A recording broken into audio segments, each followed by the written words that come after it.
तर तुला तो व्हॉट्सअप आला की मला जा. Good morning to all. Good morning, sir. Okay. Today, now we are starting another chapter which is very, very important. That is air duct design. आपण air duct design शिकायच्या आधी काही प्रिलिमिनरी गोष्टी आपण डिस्कस करूच. पण एअर डक्ट डिझाईनची सुद्धा आपण आपल्या स्कोप या कोर्सली फक्त एक मेथड मर्यादित राहणार आहे. इक्वल फ्रिक्शन मेथड म्हणतात तिला. There are 3 methods actually. एक वेलॉसिटी रिडक्शन आहे, एक स्टॅटिक डिगेन आहे आणि एक तिसरी इक्वल फ्रिक्शन आहे. 75 ते 80% लोक इक्वल फ्रिक्शन मेथडच वापरतात HVAC मध्ये. म्हणून आपण आपला स्कोप आणि आपला फोकस फक्त इक्वल फ्रिक्शन मेथड या मेथडवर राहील. आपल्याला एक प्रेझेंटेशन आलेलं असणार आहे. ते प्रेझेंटेशन तुम्ही शक्यतो जमल्यास ओपन करा, म्हणजे पॅरलल आपण त्या प्रेझेंटेशन पद्धतीने जाणार आहोत.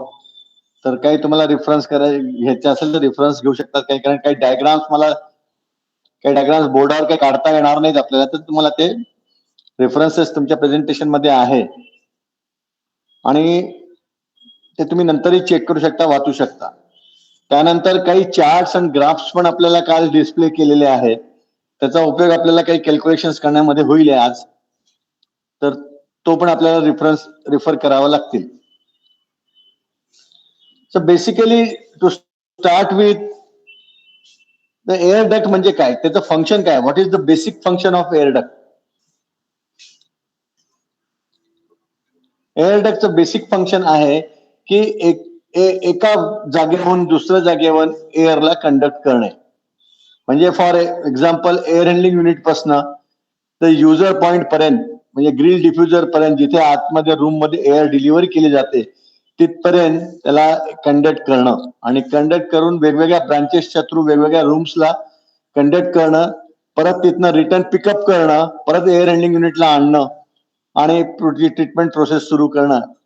या सगळ्या प्रोसेस मध्ये जे एअरला जी एअर मोमेंट जी कंडक्ट केली जाते ती डक्टद्वारे केली जाते. ट्रान्सपोर्टेशन साठी याचा उपयोग होतो. आणि याचा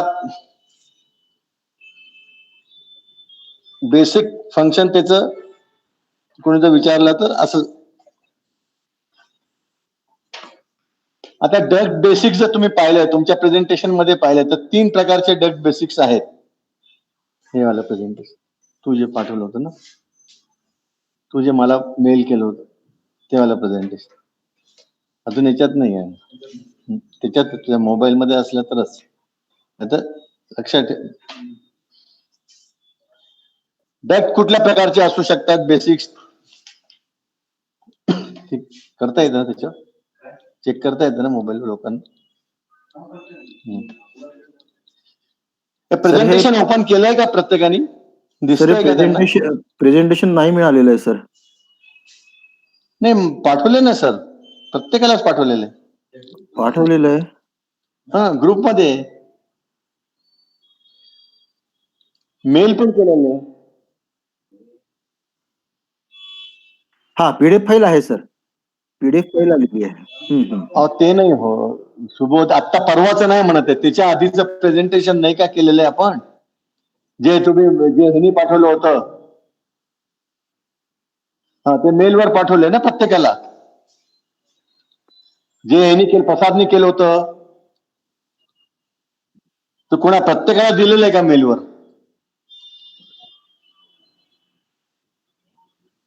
ग्रुपवर टाकलं तर ते वाचता येईल लोकांना. तर मला म्हणतो त्यांना एक्सप्लेनेशनला प्रॉब्लेम येईल.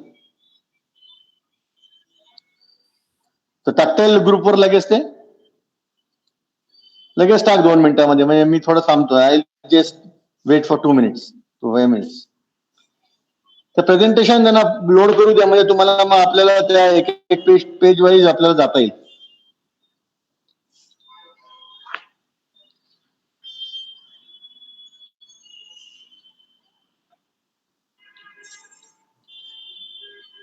आलं की सांगा मला.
आलं का ते?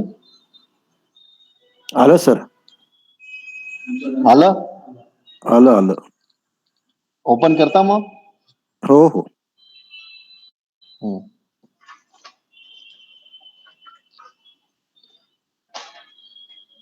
त्याच्यामध्ये डक बेसिक्सचा जो पेज आहे त्याच्यातनं आपण सुरुवात करू.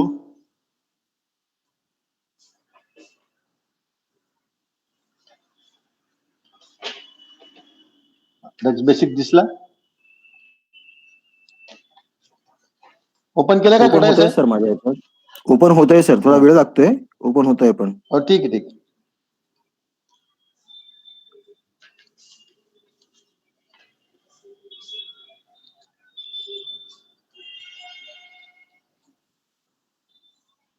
ओपन झालाय सर.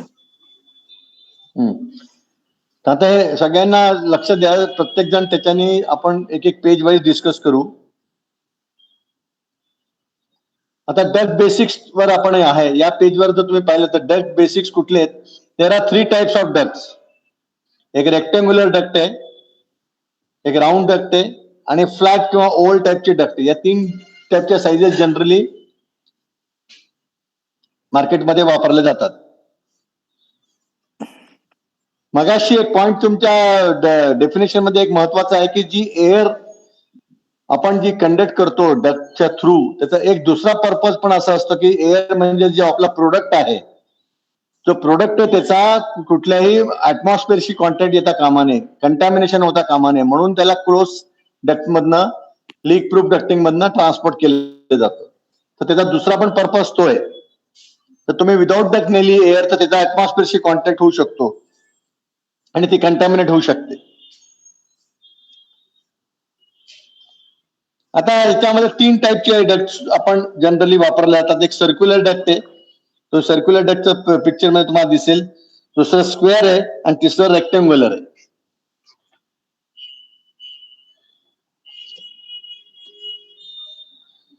कुठले कुठले फॅक्टर्स डक्ट डिझाईन मध्ये इम्पॉर्टंट आहेत? कुठलेही डक्ट डिझाईन करताना कुठले कुठले फॅक्टर्स इम्पॉर्टंट आहेत ते आपण डिस्कस करू. एक आहे स्पेस अवेलेबल. स्पेस अवेलेबिलिटी असायला पाहिजे प्रॉपरली. आता बऱ्याच वेळा आपल्याला असं वाटतं आपलं डक्टिंग नाही, पण आपल्याकडे स्पेस अवेलेबलच नसेल तर समजा सिलिंग झालेलं असणार आहे, दुसरं तुमच्याकडे बीम बॉटमला तुम्हाला स्पेस नाहीये, किंवा there are may be some building construction readymade building आहे ऑलरेडी, तिथे प्रोव्हिजन केलेली नाहीये. तर या सगळ्या गोष्टी पाहाव्या लागतात. तुम्ही सगळं सिस्टम डिझाईन कराल आणि तुम्हाला नंतर लक्षात येईल की डक्ट डिझाईनच होऊ शकत नाही, डक्ट जाऊ शकत नाही, तर सगळी मेथड तुमची मेहनत पाण्यात जाते. तर स्पेस अवेलेबिलिटी कुठलेही डिझाईन करताना पहिले चेक करून घेणं आवश्यक आहे. ग्रीनफील्ड बिल्डिंगला ठीक आहे, नवीन प्रोजेक्ट आहे तिथे आपल्याला प्रोव्हिजन्स करता येतात. दुसरं इम्पॉर्टंट आहे की आपल्याला फर्स्ट कॉस्ट पण इम्पॉर्टंट आहे, त्याची कॉस्ट महत्वाची आहे. आता त्याच्यामध्ये बरेचसे डिबेटेबल विषय आहे की कॉस्ट आणि त्याची ऑपरेटिंग कॉस्ट, फर्स्ट कॉस्ट आणि ऑपरेटिंग कॉस्ट यात 2 फरक आहे. जर तुम्ही छोट्या साईजचे डक्ट घेतले, स्मॉलर साईजचे डक्ट घेतले तर नॅचरली त्याची कॉस्ट कमी होईल. पण स्मॉलर साईजचे डक्टनी काय होणार आहे, स्मॉलर साईजची डक्टनी जर तुम्हाला सेम क्वांटिटी डिलिव्हर करायची असेल तर तुम्हाला त्याच्या व्हेलॉसिटीज वाढवाव्या लागतात. व्हेलॉसिटी हायर साईडला जाते आणि हायर व्हेलॉसिटी म्हणजे नक्कीच काय होतं की आपण पुढे पाहू, हाय व्हेलॉसिटी झाली की तिथं फ्रिक्शनल लॉस जास्त होतो, प्रेशर लॉस जास्त होतो फ्रिक्शनमुळे. आणि मग काय होतं, प्रेशर लॉस झालं की फॅनला जास्त एनर्जी काम करावं लागतं, म्हणजे जास्त प्रेशर ऑपरेट करावं लागतं आणि ultimately energy saving, energy waste होते, एनर्जी जास्त कन्झ्युम होते. त्यामुळे कॉस्ट डिझाईन करताना किंवा कॉस्ट धरताना या दोन्ही गोष्टीचा वापर करायला पाहिजे. दुसरा फ्रिक्शन लॉस. फ्रिक्शन लॉस जो आहे तो ऑपरेटिंग कॉस्टवर त्याचा परिणाम होतो आणि फॅनची जी रिक्वायरमेंट आहे ती फ्रिक्शन लॉसच्या याच्यावर फार अवलंबून आहे. जितका कमी फ्रिक्शन लॉस तितकं तुमचं फॅनची ऑपरेटिंग पॉवर कमी, रेजिस्टन्स कमी. आपण पुढे शिकू तेव्हा तुमच्या जास्त लक्षात येईल की याच्या फ्रिक्शन लॉसमुळे फॅन डक्ट साइजिंगवर किती परिणाम होतो. तिसरा चौथा पॅरामीटर जो आहे तो साऊंड लेवल. डक्ट सिस्टम मध्ये साऊंड लेवल, डक्ट डिझाईन करताना साऊंड लेवल सुद्धा एक क्रिटिकल आहे. साऊंड लेवलची जे लिमिट दिलेली असेल तर त्याप्रमाणे तुम्हाला डिझाईन करावं लागतं. त्याप्रमाणे एकॉस्टिक वगैरे तुम्हाला प्रोव्हिजन करावे लागतात. हायर वेलॉसिटीज ठेवता येत नाही, आणि मग हायर वेलॉसिटीज ठेवता येत नाही, लो वेलॉसिटीज असेल तर त्याचे साईजच वाढते, त्याची कॉस्ट वाढते.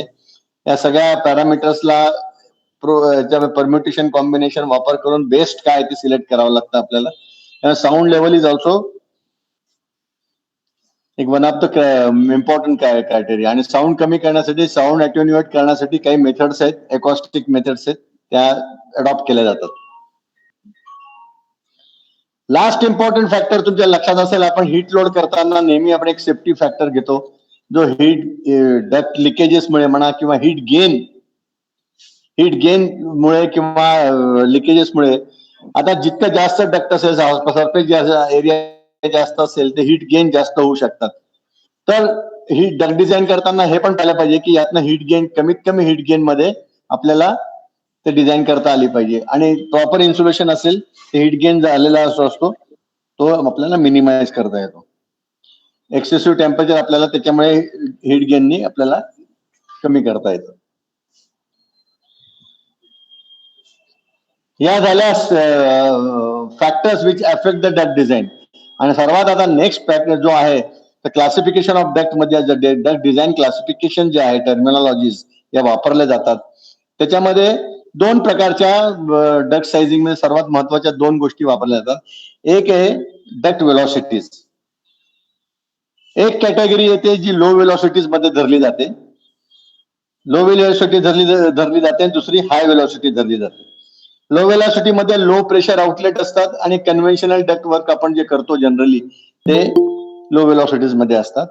आणि हाय वेलॉसिटीज वगैरे जे आहे ते खूप हाय वेलॉसिटीज जे असतात, vacuum system, dust collection system, वेगळ्या प्रकारचे प्रोसेस रिक्वायरमेंट असतात, तिथे त्या हाय वेलॉसिटीज वापरल्या जातात.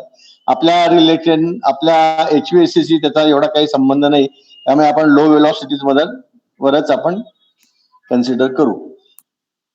आता लो वेलॉसिटीज म्हणजे किती, आता हा फार डिबेटेबल विषय आहे. लोक आपण कन्व्हेन्शनल याच्यामध्ये आपण 1000 फीट पर मिनिट ते 2400 FPM.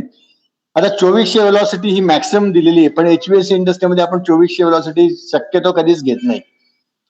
आपले जे स्टँडर्ड असतात ते नॉन डक्टेबल वगैरे या केसेसमध्ये आपण 1000 ते 1200 FPM पर्यंत जातो. कम्फर्ट ऍप्लिकेशन्सला, नॉईज जिथे ऑब्जेक्शनेबल आहे, ऑफिसेस आहेत, लॅबोरेटरीज आहेत, रेसिडेन्शियल कॉम्प्लेक्सेस आहेत, तिथे वेलॉसिटीज आपण कमी ठेवतो. पण इंडस्ट्रीज मध्ये आपण थोड्या वेलॉसिटीज जास्त ठेवतो, कारण नॉईज लेवल तिथली तशी पण जास्त असते. त्यामुळे इंडस्ट्रियल डिझाईन्स मध्ये आपण पाहिलं तर 1500 ते 1800 किंवा मॅक्सिमम 1800 पर्यंत आपण वेलॉसिटी मेन ब्रांचची डिझाईन करू शकतो.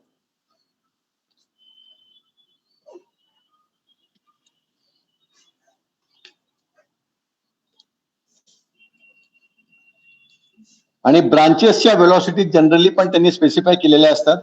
आपण ब्रांचेसला 600 ते 1600 FPM ब्रांचेसला आपण डिझाईन करतो. पण नंतर कसं होतं की आपली इक्वल फ्रिक्शन मेथड मध्ये आपण एकदा फक्त जेव्हा ती मेथड आपण स्टडी करू तेव्हा आपल्या लक्षात येईल की आपल्याला फक्त वेलॉसिटी एकदाच इनिशियली सिलेक्ट करावी लागते, आणि नंतर ते ऑटोमॅटिकली आपल्याला इक्वल फ्रिक्शननी सायझिंग केली जाते. त्यामुळे ती मेथड इक्वल फ्रिक्शन मेथडने मॅक्सिमम डक्ट आपले डिझाईन केले जातात. आपण त्या पद्धतीनेच आपण डक्ट डिझाईन शिकणार आहोत. जनरल एक एअर डिस्ट्रीब्युशन सिस्टम कशा असतो, कॉम्पोनंट्स, हा एक जो डायग्राम तुमच्या समोर आहे, तो डायग्राम तुमच्या लक्षात येईल. हा एक if you go through the diagram, typical system काय काय असतं त्याच्यामध्ये. एक फर्स्ट इज फॅन, नंतर एक सप्लाय एअर डक्ट असतो, त्याच्यामध्ये एक ट्रान्झिशन पीस असतो. बऱ्याच वेळा तो कॅनव्हास कनेक्शन म्हणून त्याला वापरलं जातं. त्याला रिजिडिटी नको, फॅन आणि डक्ट मधली रिजिड कनेक्शन अवॉइड करून तिथे कॅनव्हास कनेक्शन लावलं जातं, सो दॅट व्हायब्रेशन ट्रान्सफर होत नाही आणि स्ट्रेस येत नाही त्याला सिस्टमला. त्यामुळे कॅनव्हास बऱ्याच वेळा लावतात. आणि ट्रान्झिशन पीस हा फ्लेक्झिबल असतो मोस्ट ऑफ द टाइम. नंतर तुम्ही पाहिलं की सप्लाय डक्ट असतो, ट्रान्झिशन पीस असतो, नंतर एक डिस्चार्ज ग्रिल्स दिसतात तुम्हाला, त्याला ग्रिल्स म्हणतात. त्या ग्रिल्स मधनं जे झाले आउटलेट्स, रूम मध्ये तुम्हाला ज्या ग्रिल्स दिसतात ना नेहमी एअर कंडिशन, त्या ग्रिल्स, त्याला ग्रिल्स म्हणतात. आता नंतर रूम मध्ये रिटर्न ग्रिल रिटर्न डक्ट असतं. रिटर्न डक्टला सुद्धा इनिशियल जे ग्रिल एअर मोमेंट आहे ती रिटर्न ग्रिल मधनं आहे. ओके, नंतर रिटर्न डक्ट आहे. रिटर्न डक्ट हा जिथे फॅन आहे त्या तुम्हाला दिसेल एक बॉक्स केलेला दिसेल. जनरली हा बॉक्स म्हणजे एअर हँडलिंग युनिट. या बॉक्स मध्ये एक फॅन आहे. फॅनच्या समोर कॉईल आहे. कॉईलच्या समोर फिल्टर आहे आणि त्याला रिटर्न डक्ट जोडलेला आहे. आणि या रिटर्न डक्ट मध्ये तुमच्या डायग्राम मध्ये दिसेल की एक फ्रेश एअर डक्ट पण आपण कनेक्ट केलेला आहे. जे काही लिकेजेस या रूम मधले होतात, ज्या आपल्याला जी लिकेजेस नाही झाले तर आपण एक्झॉस्ट करतो सर्टन अमाऊंट, ती जी केलेली एक्झॉस्ट आहे ती आपल्याला फ्रेश एअरनी रिफिल करायला लागते. हा एक फारच कन्सेप्च्युअल डायग्राम आहे. ह्याच्यामध्ये हे जे रूम प्रेशर असतं, फॅनचं जे सक्शन प्रेशर असतं ते निगेटिव्ह असतं आणि फॅनचं डिस्चार्ज प्रेशर असतं ते पॉझिटिव्ह असतं. नॅचरली फॅन सक करणार म्हणजे एअर सक करण्यासाठी त्याला निगेटिव्ह प्रेशरची गरज राहणार. डिस्चार्जला तोच घेणार तर पॉझिटिव्ह राहणार. आणि हे रूम प्रेशर जे असतं ते जनरली जेव्हा एअर स्टील असते, स्टील एअर जरी आपण म्हणतो ना तेव्हा सुद्धा ती एअर मोमेंट होतच असते. साधारण तुम्ही जर वेलॉसिटी मोजली स्टॅग्नंट रूम मध्ये तरी तुला 15 ते 20 फीट पर मिनिट वेलॉसिटी मोजली जाईल.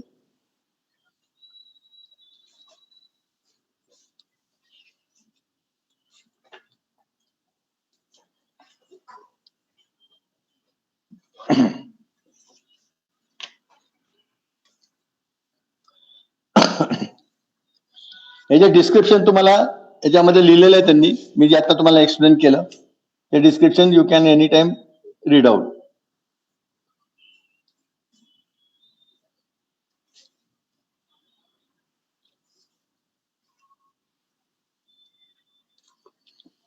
पुढे जाण्याच्या आधी या आतापर्यंतच्या जे आपण ऐकलं त्याच्यावर स्टडी केलं त्याच्यावर काही कमेंट्स आहेत का कोणाचे? I request you people to go through this presentation later on, म्हणजे तुम्ही हे वाचून घ्या नंतर. सर एक विचारायचं होतं. हॅलो, एक विचारायचं होतं सर. हा बोला, विचार. की जसं इलेक्ट्रिकल केबल्स मध्ये किती करंट आवाज घेऊन कमी येतोय. जायचं हा, व्हॉल्यूम वाढवता इलेक्ट्रिकल. येईल का तिथं? हॅलो, आवाज थोडा कमी येतोय. इलेक्ट्रिकल केबल्स मध्ये हा, जसं साईज असतो इतक्या करंटसाठी ह्या साईजची केबल वापरावी असं एक गाईडलाईन असतं. तसं याच्यामध्ये इतक्या सीएफएम साठी एवढा साईजचा एरियाचा डग घ्यावा असं काही असतं का? हो असतं. ते पुढे आपल्याला शिकायला ओके पाहायला मिळेल. ओके पुढे ओके पुढे देर इज प्रत्येक गोष्टीला त्यांनी एक स्टँडर्ड दिलेले आहेत आणि चार्ट्स अवेलेबल आहेत. तर ते आपण जेव्हा जसं पुढे शिकू ओके तसं आपल्याला एक एक गोष्ट लक्षात येईल. ओके. सर अजून एक डाऊट होता की मी असं काही डिफ्युजर हा पण शब्द ऐकलेला होता आणि आता आज ग्रिल हा शब्द ऐकला तर इथे जे ग्रिल मला लक्षात आलं त्यालाच मी डिफ्युजर समजत होतो, तर ते चुकीचं आहे की बरोबर आहे? नाही, चुकीचं आहे ते. कारण डिफ्युजरचा जो शेप असतो, साईज अँड शेप डिफ्युजरचा तुम्हाला जर लक्षात आला तर थोडा वेगळा असतो. तो ग्रिल कसं आहे, तुम्हाला ग्रिल एक सर्टन अँगलने स्ट्रेट एअर डिस्ट्रीब्युट करते. Okay, okay okay okay diffuser मध्ये जर तुम्ही पाहाल तर डिफ्युजर हा तुम्हाला चारी बाजूनी वेगवेगळ्या अँगलनी तो एअर डिफ्युज करत असतो. ओके. म्हणजे ग्रिल युनिडायरेक्शनल आहे आणि डिफ्युजर हा मल्टी डायरेक्शनल आपल्याला एअर देत असतो. करेक्ट, असं असं समजू शकू? Okay, correct. Okay okay sir. Okay grill तुम्हाला स्पॉट कुलिंगसाठी, तुम्हाला समोरच्या सांडच्या स्पॉट कुलिंगसाठी वापरता येईल. वेरस डिफ्युजर आता एकदम माणसाच्या डोक्यावर डिफ्युजर लावतात तर त्या डोक्यावर हवा येणार नाही कधीच. ते त्याच्या चारी बाजूनी येईल हवा. ओके ओके ओके पण ओके ग्रिल लावली तर त्याच्या एकदम हेडवरच, डोक्यावरच ती एअर फेकणार. Okay okay okay. when you want to diffuse air, you have to use diffusers. Okay. मग आता ही जे आपल्या स्लाइड नंबर 9 वर 3 चित्र दिले आहेत सर. मग त्यातला सेंटर चित्र डिफ्युजरचं आहे का? एक मिनिट मला पाहू दे. हो, आणि बाजूची 2 ग्रिल आहेत. बरोबर. Okay Correct. Okay okay okay sir. Okay okay एक जनरल थंब रूल पण असा आहे. आतापर्यंत आम्ही आमच्या काळात बऱ्याच वेळा आम्ही त्याचं एक अंडरस्टँडिंग करून घेतलं होतं लोकांमध्ये. तुम्ही ओके. पाहाल की जिथे जनरल एअर कंडिशनिंग सिस्टम जिथे असायचे, जिथे टेम्परेचर मेंटेन करायचे एसीज मध्ये, एअर कंडिशनिंग हां, मध्ये, हां, तर हां. तिथे लोक डिफ्युजरच वापरतात. हं, आणि हं. मोस्टली व्हेंटिलेशन सिस्टम्सला जे टेम्परेचर कंट्रोल नसतो तिथे हां, ग्रिल हां. वापरतात. असा एक ओके, लिखित ओके. अनलिखित रूल आहे. अनलिखित रूल आहे. काय बरोबर आहे का? हा, हो तो आधीच्या काळात म्हणतो निकम, तुमच्या जमान्यात काय हाच कन्सेप्ट होता की नाही, की डिफ्युजर एअर कंडिशनिंग म्हटलं की डिफ्युजर, व्हेंटिलेशन म्हणजे ग्रिल. अर्थात त्याला काय फार नाही, आपण एकच लॉजिक त्यात वापरू शकतो की एअर कंडिशनिंग मध्ये we are concern with temperature, uniformity. Okay, okay, okay. आणि व्हेंटिलेशन मध्ये we are not concern with temperature, we want that only air changes to take place. Okay, okay. आलं लक्षात सर. त्यामुळे येस. हा, पण तसं नाहीये. आता तुम्ही मला असा जर प्रश्न विचाराल तर आजकाल तुम्ही हॉटेल्स आणि हॉस्पिटल्स पाहाल सगळे तर सगळीकडे ग्रिलच वापरले जातात. बिकॉज साईड थ्रो डक्टिंग वापरले गेलेले बऱ्याच ठिकाणी. Okay, okay, okay. Not necessarily तो रूल तसा आहे, पण आपण असं त्याच्या मागचं इन त्याला जनरल.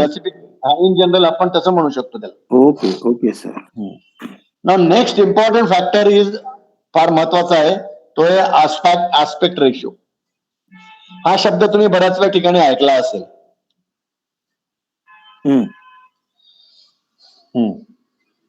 आस्पेक्ट रेशो म्हणजे काय? Can anybody tell me? कोणी याच्यातलं थोडं सांगू शकाल मला? आपलं जे नवीन हा आपलं जे प्रोजेक्टर असतं, एलईडी प्रोजेक्टर, एलसीडी प्रोजेक्टर वगैरे, हा हा त्याच्यामध्ये ते चित्र दिसण्यासाठी आपण लांबी आणि रुंदी याचा एक रेशो असतो. म्हणजे हा, विड्थ आणि बरोबर. हाईट असं आपल्याला ते ऍडजस्ट करायला लागतं. लॅपटॉपवर पण ऍडजस्ट करायला लागतं आपल्याला. बरोबर, करेक्ट. चित्राची उंची आणि रुंदी असं आपण म्हणू शकतो त्याला. तर मोठा आकडा अगोदर. त्याची डेफिनेशन आहे long side upon short side.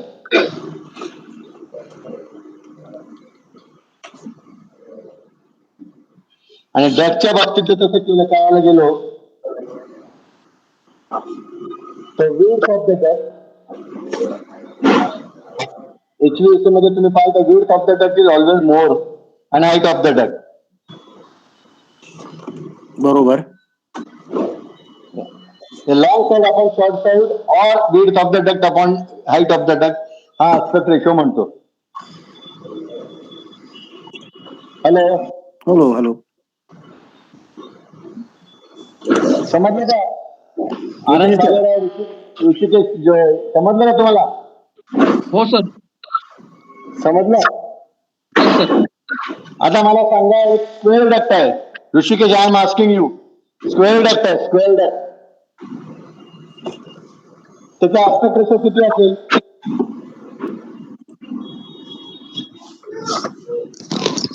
Sir 1 sir. 1. Very good. समजलं का बाकीच्यांना सुद्धा? आनंद भालेराव, समजलं तुम्हाला हे? हो सर. अंडरस्टूड? Yes sir. कारण स्क्वेअर डक्ट मध्ये दोन्ही साइजेस सेम असतील, बरोबर? सेम असणार. Yes sir. आणि आता मला सांगा की एक डक्ट ज्याची विड्थ आहे 8 फीट आणि त्याची हाईट आहे 2 फीट, त्याचा आस्पेक्ट रेशो किती झाला? तर 4:1. 4:1.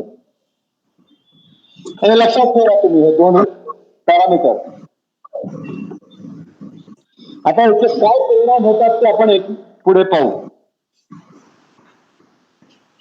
आस्पेक्ट रेशो हा बेसिकली का महत्वाचा आहे हे तुमच्या लक्षात येण्यासाठी तुम्ही पुढचं पेज पहा. हॅलो, तुमच्या लक्षात येईल की सर्वात जास्त याचा परिणाम कशावर होतो? जो आस्पेक्ट रेशो जसा जसा वाढत जातो. Hello, yes sir. हा, त्याचे कसे परिणाम होतात हा ग्राफ तुम्हाला दाखवतो. एक ग्राफ आहे तुमच्या समोर. जर आस्पेक्ट रेशो 1 असेल तर त्याची पहिल्यांदा तर सर्वात मोठी त्याची फर्स्ट कॉस्ट म्हणजे इन्व्हेस्टमेंट आणि आस्पेक्ट रेशोचा तो ग्राफ आहे. जसं रेशो वाढत जातो तसा तसा इन्व्हेस्टमेंट वाढत जाते.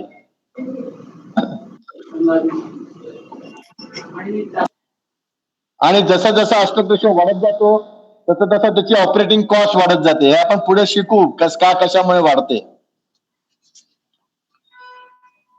आणि तिसरा ग्राफ जो दाखवतोय तुम्हाला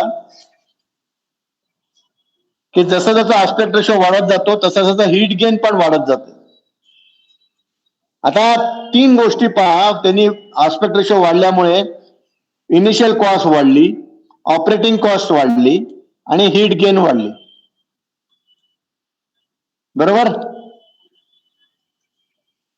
हॅलो सर हा yes, sir. बरोबर सर. आता मला सांगा कोणी पण एक जण की आस्पेक्ट रेशो वाढल्यामुळे या 3 गोष्टी का वाढतील? एखादा कोणी सांगू शकेल मला या 3 गोष्टी का वाढतील? काय कारण आहे वाढायला? एक तरी सांगा पहिली. सर आपली जी इन्स्टॉलेशन कॉस्ट जी आहे ती, कारण की आपलं मटेरियल सर वाढेल ना त्याच्याने. म्हणजे रेक्टेंग्युलर डक्ट आपण जर घेतलं तर युज्ड आपण जे जितकं वापरू ते जास्त वाढेल ना सर. ओके बरोबर. म्हणजे इनिशियल मटेरियल जास्त लागेल तुम्हाला. मटेरियल जास्त लागेल. ओके ठीक आहे. एग्रीड. नेक्स्ट, ऑपरेटिंग कॉस्ट का वाढेल? सर हीट गेन जे आहे ते आपलं सरफेस एरिया वाढेल म्हणून आपण हीट गेन पण वाढेल आपलं. सरफेस एरिया वाढेल म्हणून हीट गेन पण वाढेल. Okay agreed. देन मग हीट गेन वाढला म्हणून ऑपरेटिंग कॉस्ट पण वाढेल ना, टनेज वाढेल. हो बरोबर करेक्ट. अजून काही एडिशन आहेत ऑपरेटिंग कॉस्ट मध्ये?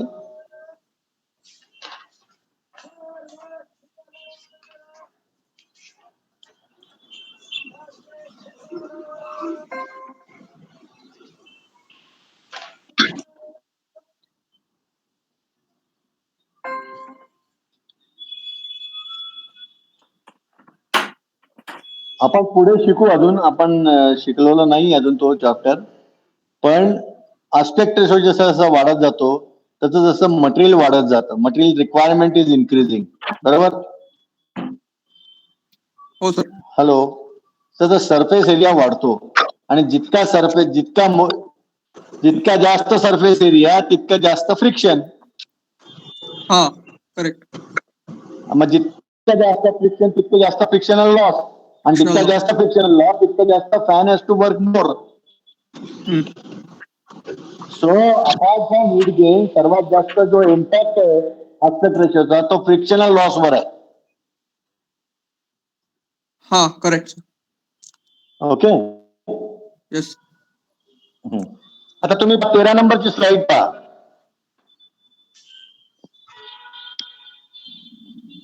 मी तुम्हाला जे एक्सप्लेन केलं ते आपल्याला लक्षात येईल.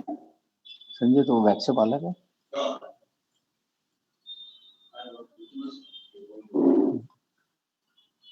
हॅलो. हा येस सर. हा तो जो तुम्ही लक्षात घ्या. पहिला जो डक्ट तुम्हाला आस्पेक्ट रेशो 1:1 आहे त्याची साईज आहे 4 फीट बाय 4 फीट. हा बरोबर? हो आणि सर. तो डक्ट आहे 1 फीट लॉंग. करेक्ट. ओके. तर आता याचा सरफेस एरिया काढायचा आपल्याला. तुम्ही डेव्हलपमेंट शिकला ना कॉलेजमध्ये? तुमच्याकडे फायनल इयर बी ला, थर्ड इयर बी ला डेव्हलपमेंट हा शिकला का तुम्हाला कोणी? हा सब्जेक्ट होता का डेव्हलपमेंट ऑफ मटेरियल साइजेस? नाही सर. नाही हे दोन जे मेकॅनिकल इंजिनियर आहेत आता सध्या, ऋषिकेश आणि आनंद, यांनी शिकला असेल ना? कटायचा डेव्हलपमेंट म्हणजे कसं की आता माझ्या साईजचा डक्ट आहे, आता 4x4 चा डक्ट आहे आता हा. हो हो हो. 1 फीट लांब आहे, 1 फीट लांब आहे. याला मी कट केला, ओपन केला आणि प्लेन केला सगळा total. That is development. Okay okay okay okay. तर मी जर याला 4 फूट या साईजला मी ओपन केला पूर्णपणे आणि फ्लॅट केला तर माझ्या लक्षात, तुमच्या लक्षात येईल की 16 फीट बाय 1 फीटच्या एरियामध्ये बसतो हा. बरोबर आहे. आला लक्षात? 16 फीट शीट, 16 फीट लांब शीटला 1 फुटाच्या लेंथ हाईटला जर तुम्ही 4 फूट बाय 4 फूट या क्रॉस सेक्शन मध्ये आणला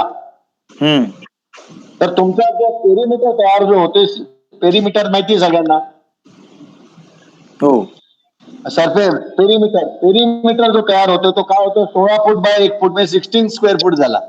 बरोबर.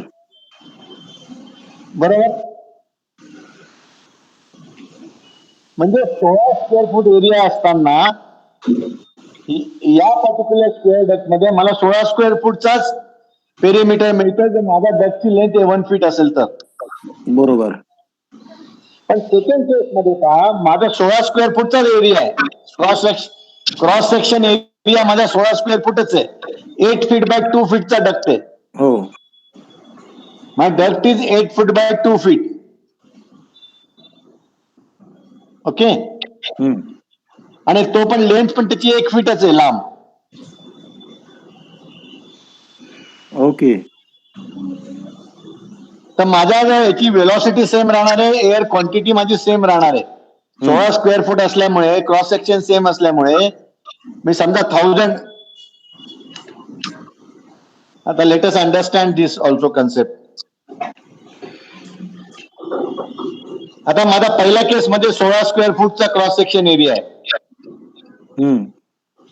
आता या डगमधनं समजा आपलं एअर कंडिशनिंगची सिस्टम आहे आणि माझी 1000 एफपीएम 1000 फीट पर मिनिटची व्हेलॉसिटी यातनं पास करतोय मी, तर माझं सीएफएम किती राहील?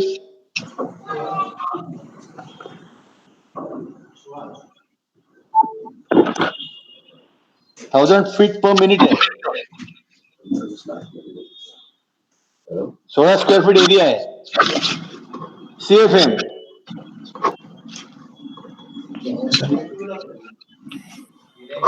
मग किती? 16,000. तू 400 बोलला म्हणून आधी काय बोलला? 400 बोलला नाही. फार डिस्टर्बन्स येते कोणाकडे तरी, पर्टिक्युलरली एका ठिकाणी खूप आवाज येतोय सर. हॅलो.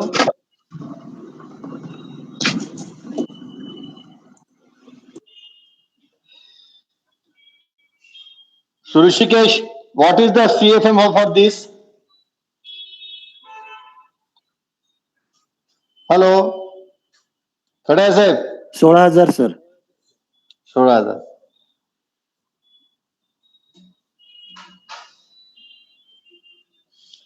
सेकंड केस मध्ये पण मला 16,000 सीएफएमच मी घेणार आहे,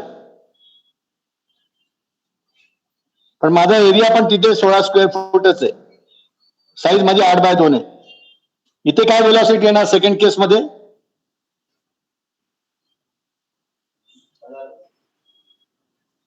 कटाय साहेब. व्हेलॉसिटी तेवढीच येणार ना सर? तेवढीच येणार, बरोबर. पण now what is the difference? First case मध्ये तुमचा सरफेस एरिया 16 स्क्वेअर फूटचा आहे आणि सेकंड केस मध्ये तुमचा किती आला? 20 आहे. 20 आहे. म्हणजे माझ्या सेम, मला सीएफएम सेम आहे, वेलॉसिटी सेम आहे, पण मी एका केसमध्ये 16 स्क्वेअर फूट वापरतोय आणि एका केसमध्ये 20 स्क्वेअर फूट वापरतोय, बरोबर.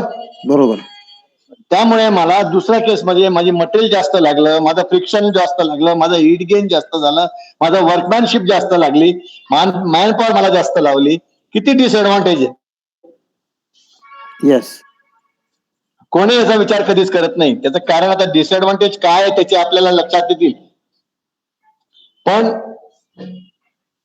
जर असं केलं म्हणजे गिव्हन ए चॉईस, तुम्हाला जर सांगितलं तुम्हाला की तुम्हाला बेस्ट ऑप्शन मला द्या, तुम्ही काही कन्स्टंट करू नका, एरियाचं नाही, घ्यायचं नाही, त्याचं नाही, कसं नाही, सगळ्यांनी पैशाचं नाही, काही तुम्हाला कन्स्टंट नाहीये, तुम्ही बेस्ट ऑपरेटिंग सिस्टम मला द्याल, तर तुम्ही काय सिलेक्ट कराल? 1:1.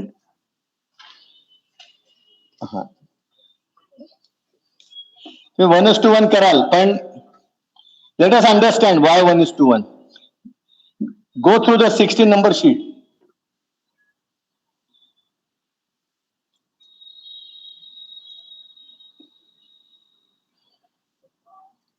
ओके.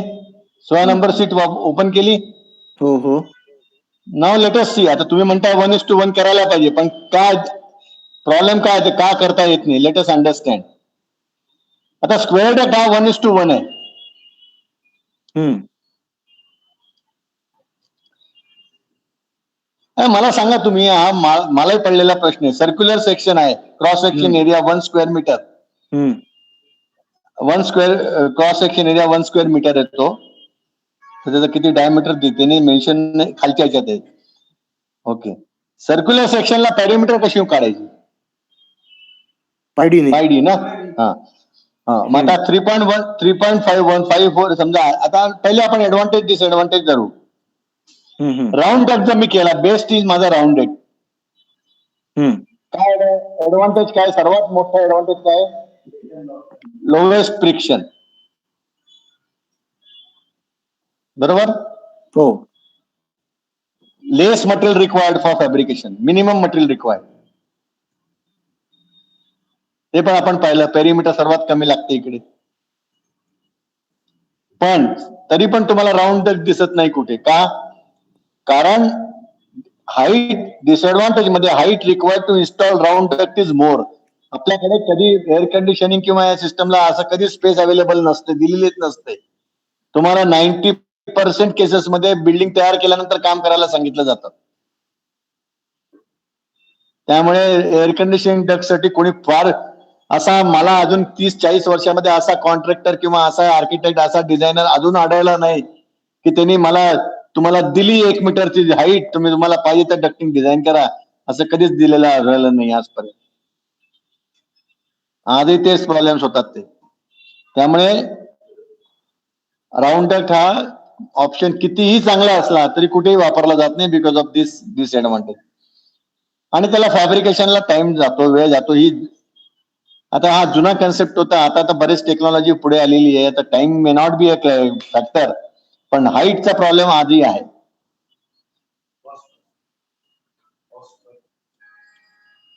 कॉस्ट पण जास्त आहे त्याची. काही सांगितलं मला, कॉस्ट पण जास्त आहे, म्हणजे तो पण एक डिसएडव्हान्टेज मध्ये येऊ शकतो. स्क्वेअर डक्ट मधला नेक्स्ट इज स्क्वेअर डक्ट. त्याच्यामध्ये ऍडव्हान्टेज काय आहे की स्क्वेअर डक्ट मध्ये less friction as compare to rectangular duct. Okay, agreed. Less material required for fabrication as compare to rectangular duct, ते पण मान्य आहे. पण मग डिसएडव्हान्टेज काय? इथे स्क्वेअर मध्ये सुद्धा तोच प्रॉब्लेम येतोय, कारण स्क्वेअर म्हटलं की तुम्हाला हाईट जास्त लागणार. 8 फुटाचा जर तुमचं रिक्वायरमेंट असेल तर तुम्हाला ती 8 फुटाची हाईट कोण देणार आहे तुम्हाला त्या साईजला? पॉसिबलच नाहीये. तर height required to install square duct is more as compare to rectangular duct. त्यामुळे काय झालं, अल्टिमेटली सर्वात जो जास्त एनर्जी कंझ्युम करणारा आहे, सर्वात जास्त वेळ कंझ्युम करणारा आहे, सर्वात जास्त मटेरियल लागणारा जो आहे, तोच सर्वात जास्त पॉप्युलर आहे. And that is what is rectangular duct. याच्यामध्ये तुम्ही कुठलीही हाईट तुम्ही ठेवू शकता, तुम्हाला पाहिजे ती हाईट ठेवू शकता. फॅब्रिकेट करणं फार सोपं आहे रेक्टेंग्युलर गेट साईटवर. पण डिसएडव्हान्टेज काय आपण पाहिलेलं आहे, friction is more as compare to round and square duct.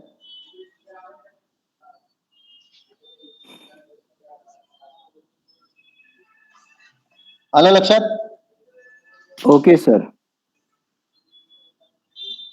दुसरी जी साइट्स आहे तुम्ही you can go through that. This is just एक पेरिमीटर वर्सेस क्रॉस सेक्शन एरियाचा रेशोचा त्यांनी एक क्रॉस सेक्शन एरिया आस्पेक्ट रेशोचा एक चार्ट बनवून दिलाय just for comparison. That you can, academic interest येतो तुम्ही पाहू शकता.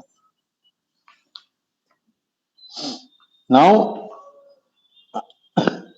Before going again into the detail designing of duct, आपल्याला 2 गोष्टी समजून घ्यायला लागतात की कुठले कुठले प्रेशर्स हे डक्ट हे हँडल करणार आहे.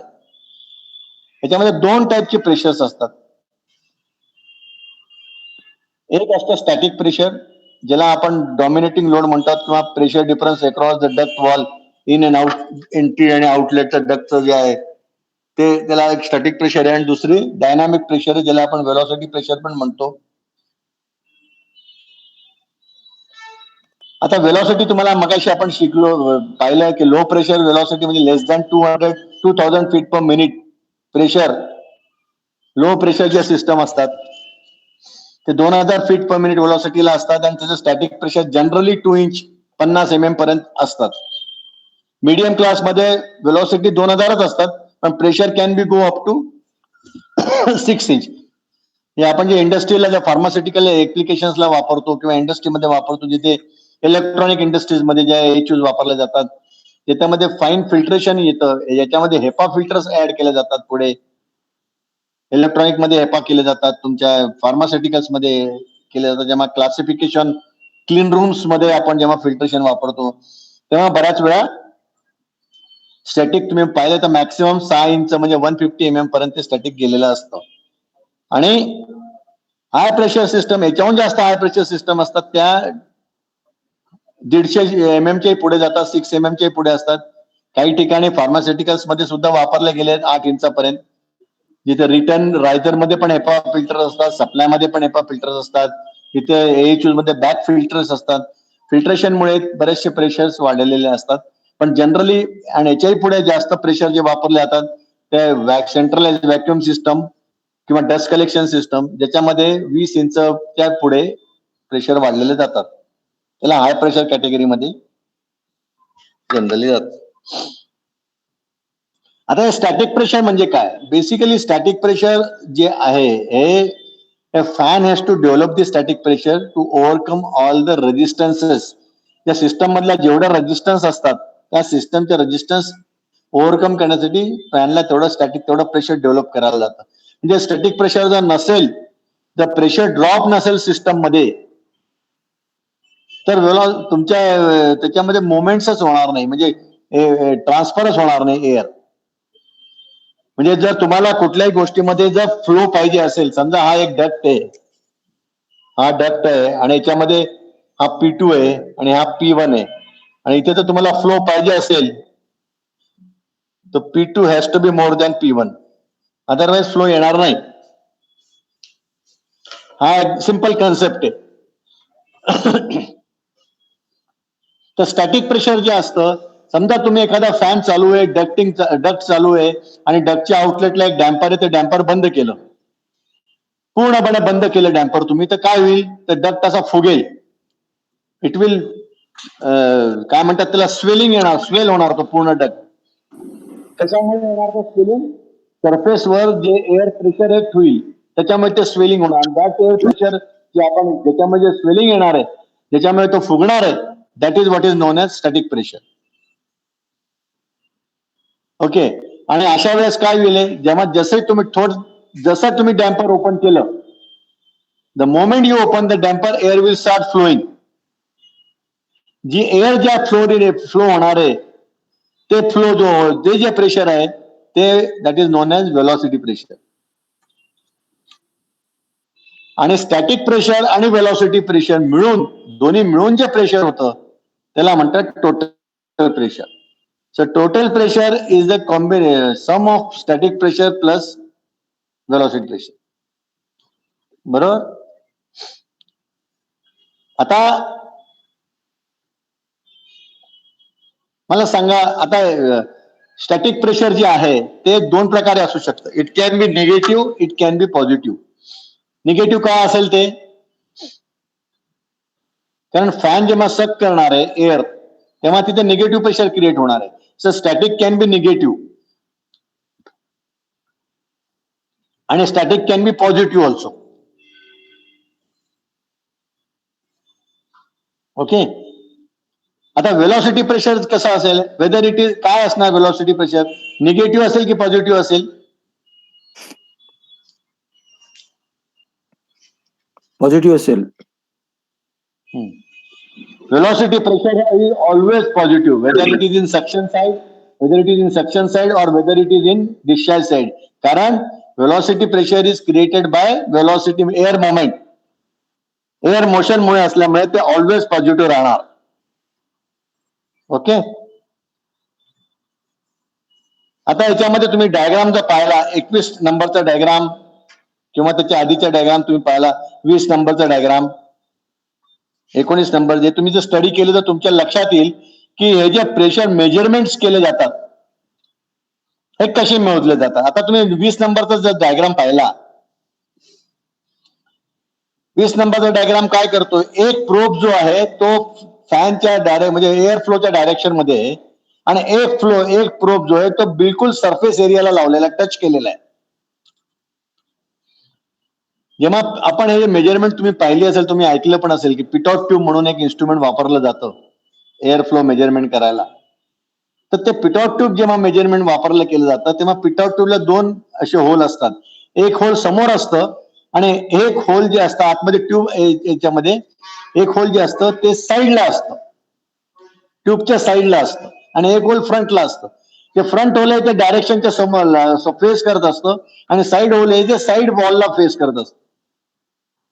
पर्पज काय आहे की जे समोरचं जे प्रेशर आहे ते टोटल प्रेशर आहे, आणि साईडचं जे प्रेशर आहे ते स्टॅटिक प्रेशर. तर अशा टाईपचं जे मॅनोमीटर तुम्ही लावलं, जे समोर लावलं दिसतं तुम्हाला, कन्सेप्ट ऑफ प्रेशर, इथे काय होतं, टोटल प्रेशर तुम्हाला एका ठिकाणी मिळते आणि दुसऱ्या ठिकाणी स्टॅटिक प्रेशर मिळते, बरोबर. तर आता हे जे 2 कॉम्बिनेशन मध्ये जर पाहिल्यानंतर जे काही तुम्हाला डिफरन्स दाखवणार आहे, युट्यूब मध्ये जे डिफरन्स दाखवत आहे, ते difference is what, it is a ultimately what, it is a velocity pressure.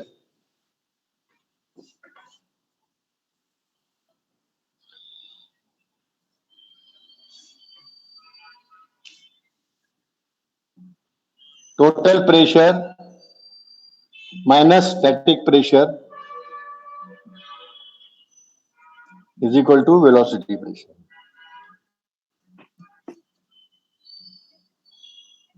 बरोबर. कारण static pressure plus velocity pressure is equal to total.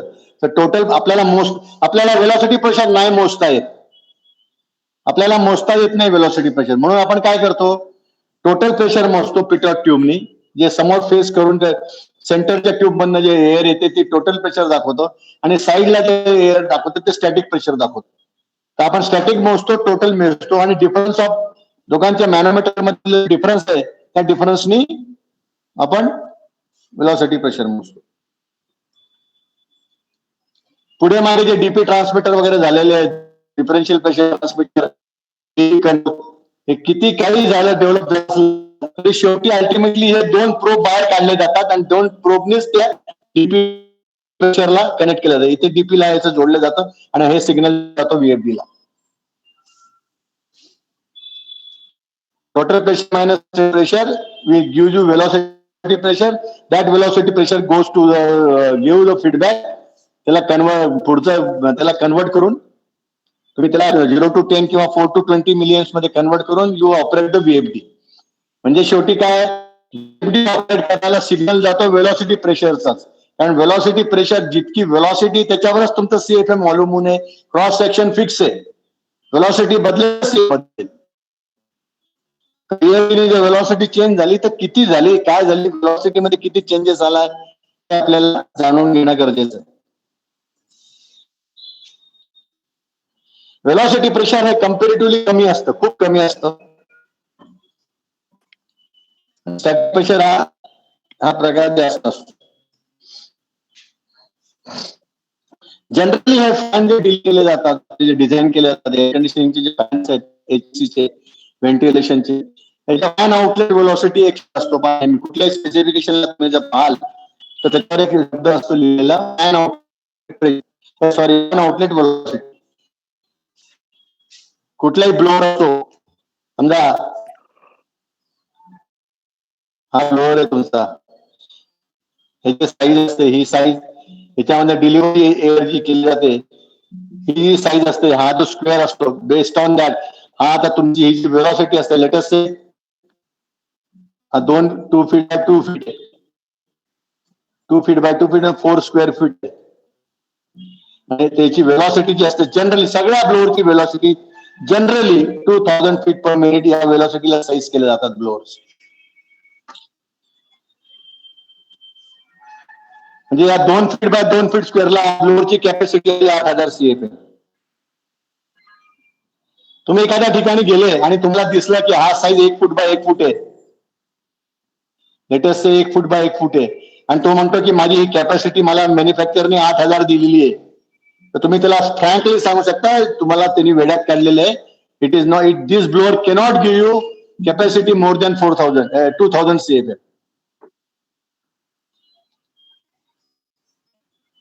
हा एक फार महत्वाचा भाग आहे. म्हणजे तुम्ही ब्लोअरच्या नुसत्या साईज वरनं सांगू शकता की त्याचा CFM किती असायला पाहिजे.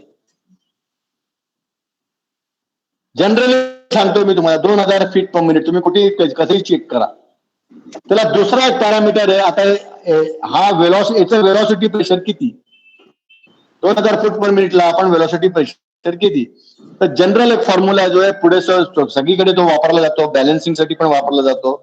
वेलॉसिटी प्रेशर हा in case of water column मध्ये,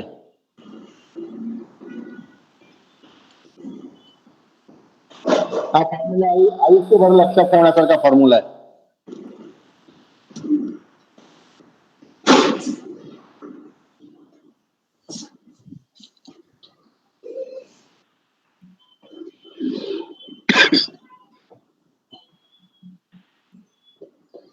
वेलॉसिटी फीट पर मिनिट आहे, कॉन्स्टंट आहे, 4500 कॉन्स्टंट आहे, under root pressure in case of water gauge, हा फॉर्म्युला आहे. VP वेलॉसिटी प्रेशर आहे in case of water gauge. याला जर तुम्ही रीराईट केलं, नीट लिहिलं परत, तर in case of water gauge is equal to V upon 4000 square. बरोबर, हा लक्षात घ्या. इंचेस ऑफ वॉटर गेज म्हणजे तुम्हाला जर वेलॉसिटीचा, if you want to convert velocity into the pressure of water column, हे किती inches of water gauge is equal to velocity, जर कन्वर्ट करत असेल तर हा फॉर्म्युला वापरू शकता. आता नाव कॅल्क्युलेट, आता मला सांगा 2000 फीट जे आपलं स्टँडर्ड आहे, जे कुठल्याही फॉर्मचं वेलॉसिटी प्रेशर किती आहे तुम्हाला विचारलं, त्याची वेलॉसिटी 2000 फीट इथे कसं काढता येईल ते काढू आपण. नाव काढून सांगा मला याचं उत्तर किती आलं.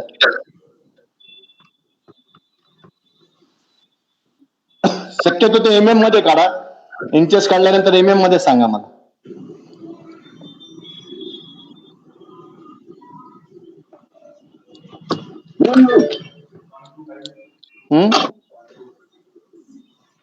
V is 2000 divided by 4500, किती झाला हा रेशो?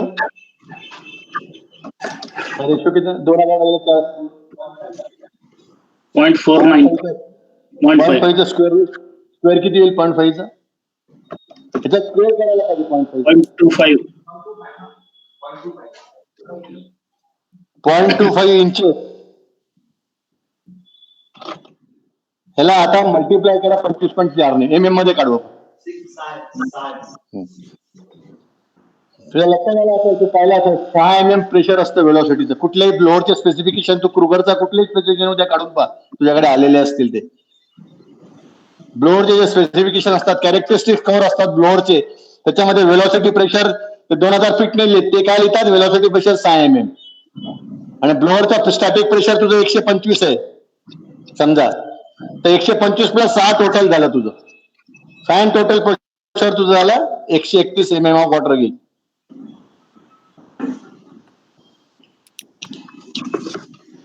आलं का लक्षात? त्याच्यात फार इम्पॉर्टंट गोष्ट आहे. कोणाच्या क्रिटिकल नसेल समजलं तर विचारा.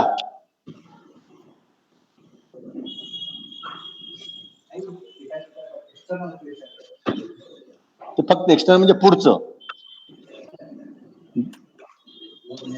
ब्लोअर नंतरचे जे ड्रॉप होणार आहे डक्ट्स मध्ये, ग्रिल मध्ये, याच्यामध्ये, दॅट इज ESP. आजकाल तो नवीन कन्सेप्ट आहे ESP.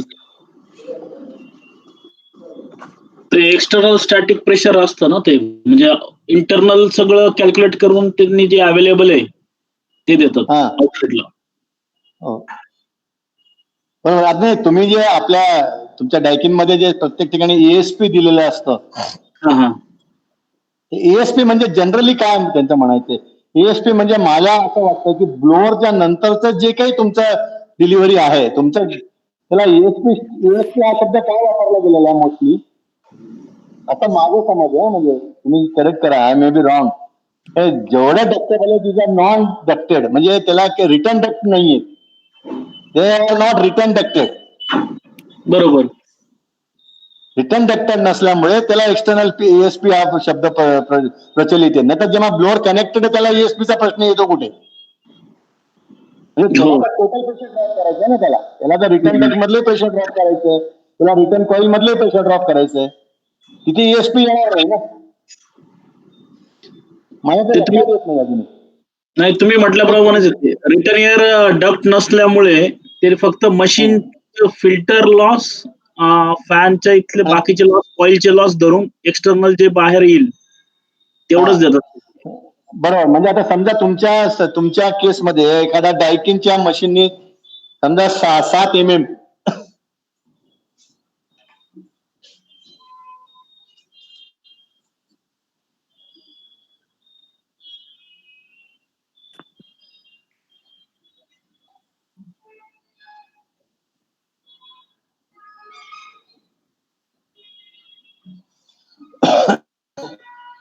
70 पास्कल, समजा तुमचं ESP 70 पास्कल आहे, लेट अस से 70 पास्कल, म्हणजे पास्कल्स मध्ये तुम्ही देता जनरली. 70 पास्कल म्हणजे आपल्या 7 mm. 7 mm water गेजर. काही लोक मला बरेचसे तुमचे, let me be frank with you Sachin, बरेचसे आता तुमच्या त्या LG वाल्याने माझ्याशी वाद घातला होता त्या दिवशी. म्हणजे 7 mm म्हणजे फक्त 7 मीटर लांबीचा डक लावू शकता तुम्ही. म्हटलं असं का? असं कोणी सांगितलं? असं नसतं ना काही. असं कुठे लिहिलेलं आहे? तुम्ही 7 मीटर MM म्हणजे तुम्ही डक्टिंगचा प्रेशर ड्रॉप 7 MM पेक्षा खाली ठेवा, याचा अर्थ असा होतो. बरोबर, तुम्हाला मॅच करायचं ते ऍक्च्युली. समजा मी 15-20 मीटर लांब डक लावला, एकच डक लावला 20 मीटर लांब. आपल्याला माहिती आहे, तुम्ही जनरल कुठले, आपण जेव्हा आता फ्रिक्शन वगैरे शिकू तेव्हा आपल्याला माहिती आहे की 100 फुटामध्ये 2 MM चा सुद्धा ड्रॉप नसतो. बरोबर. 100 फीट लांब डकमध्ये 2 MM चा ड्रॉप नसतो. तर मी थ्योरेटिकली तर मी यामध्ये 400 फूट लांब डक टाकू शकतो. 300 कमीत कमी 300 तर टाकू शकतो, किती झालं तरी 6 MM तर टाकू शकतो. हो. जर माझा डक मधनं काहीच आउटलेट नाहीये, मला समोर एक ग्रिल लावायची फक्त आणि 300 फूट डक न्यायचा आहे, तर मी वापरू शकतो डक्टेबल 70 MM. वापरू शकतो. ते आपण फक्त रिटर्न एअर येत नाही म्हणून आपण तेवढं हे. पण मग आता जेव्हा हा ESP जेव्हा म्हणतो तुम्ही 7 MM चा, तो मी असं समजायचं आहे का की ब्लोअर मधनं तुमच्या डक्टेबल मधनं जी हवा निघाली बाहेर, ती पुढे डक्टिंग, त्याचं ग्रिल, डिफ्युजर्स आणि जे काय त्याच्यामध्ये ब्रांचेस वगैरे ना, त्याच्या सगळ्या मिळून प्रेशर ड्रॉप 7 MM झाला, असा अर्थ होतो का त्याचा? ते फक्त मला क्लिअर पाहिजे. नाही, आता कसं होतं, हा जो ESP अवेलेबल आहे तुम्हाला 7 MM एक्सटर्नल स्टॅटिक प्रेशर, तो तुम्हाला तुमच्या डक्टिंग मध्ये आणि जे ऍसेसरीज लावणार आपण, म्हणजे डक्टिंग, कॅनव्हास आणि टर्मिनल्स, आउटलेट टर्मिनल्स, या सगळ्यांचा रेजिस्टन्स जो आहे तो आणि हा मॅच करायला लागेल आपल्याला. म्हणजे तेव्हा आपल्याला 7 MM च्या अगेन्स्ट जो CFM आहे तेवढा आपल्याला अचीव्ह होईल आउटलेटला. हो, ठीक आहे, बरोबर. मग तो एक्स्ट्रा तो तर कमी असेल, 7चा 5 असेल तर मला जास्त फ्लो मिळेल, जास्त फ्लो भेटेल तुम्हाला. सेम केस कशी होते बरं का सर, सेम केस अशी पण होते की तुमच्याकडे 7 MM स्टॅटिक प्रेशर अवेलेबल आहे, तुम्ही डक्टिंगच लावली नाही, फ्री फ्लो दिला तर CFM खूप जास्त येतो. ओके. आता समजा 10 MM स्टॅटिक आहे माझं, फॉर एक्झाम्पल ESP 10 आहे आणि मी 7 MM युनिट सिलेक्ट केलंय, तर नॅच्युरली मला CFM कमी मिळेल, बरोबर? हॅलो, हा सर, मला CFM कमी मिळेल त्या केसमध्ये ना. मी 5 टनचं डक्टेबल 5 TR डक्टेबल लावलंय 2000 CFM चं, आणि माझं एक्सटर्नल प्रेशर 7 MM ला लावले, आता 10 MM मिळते मला. समजा बाय मिस्टेक माझं कॅल्क्युलेशन चुकलेलं आहे, तर माझा हा जो CFM हा कमी होईल. इट कॅन बी एनिथिंग, 1600 मिळू शकतो, 1700 मिळू शकतो, काही मिळू शकतो, बरोबर ना? हो, ते व्हॅरी होईल तेवढं. आता माझा उलट प्रश्न तुम्हाला असा आहे की मला माहिती आहे प्रॉब्लेम आहे हा, मी काय करीन, समजा मला 10 MM प्रेशर पाहिजे, समजा मी इथे 5 टनच्या ऐवजी 8.5 टनचं युनिट वापरलं, हाय साईडला गेलो मी, 3400 CFM करून टाकला मी. 3400 CFM 7 MM ला देते, तर 10 MM ला तो मला 2000 दिलं तर माझं काम झालं ना. सोल्युशन आहे ना त्याला. सोल्युशन आहे पण मशीन कॉस्ट वाढली. That is different. ओके, एखादा माणूस जर देऊ शकत असेल कॉस्ट आणि त्या दुसरे काही इश्यू नसतील तर काही प्रॉब्लेम नाही ना करायला. हो, ते करता येईल जर तसं. बरोबर ना, हा लक्षात घेण्यासारखा मुद्दा आहे. पण जनरली जे म्हणजे माझं जे ऑब्झर्वेशन आहे ना, आपण जे डक्टिंग वगैरे करतोय, समजा मशीन जे सिलेक्ट करतो, काय त्या डक्टिंग मध्ये साधारण तेवढा प्रेशर लॉस होत नाही, म्हणजे मॅच नाही होत. जसं आता मशीनकडे समजा 20 mm अवेलेबल आहे ESP, 20 mm तेवढा ड्रॉप नसतो डक्टिंग मध्ये, एक 16-17 असतो. त्याच्यामुळे CFM बऱ्यापैकी जेवढं कॅटलॉग व्हॅल्यू भेटते एवढा ड्रॉप नसतो. बरोबर.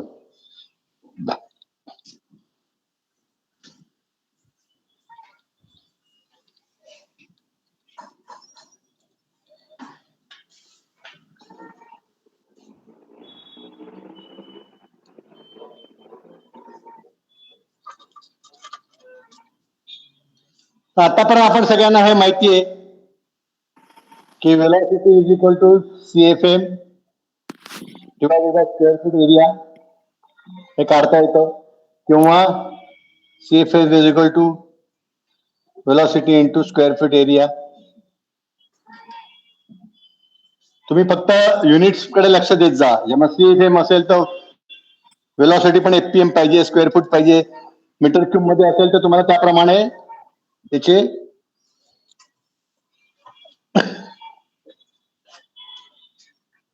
कन्व्हर्जन्स करता आले पाहिजे.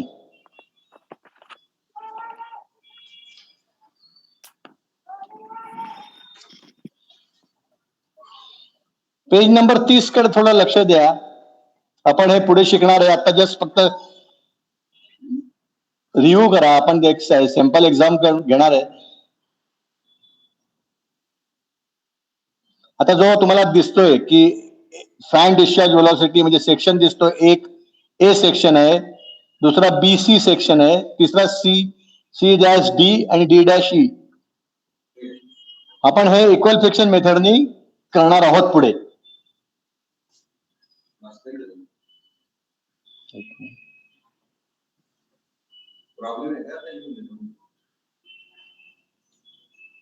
एक सेकंड चेस करून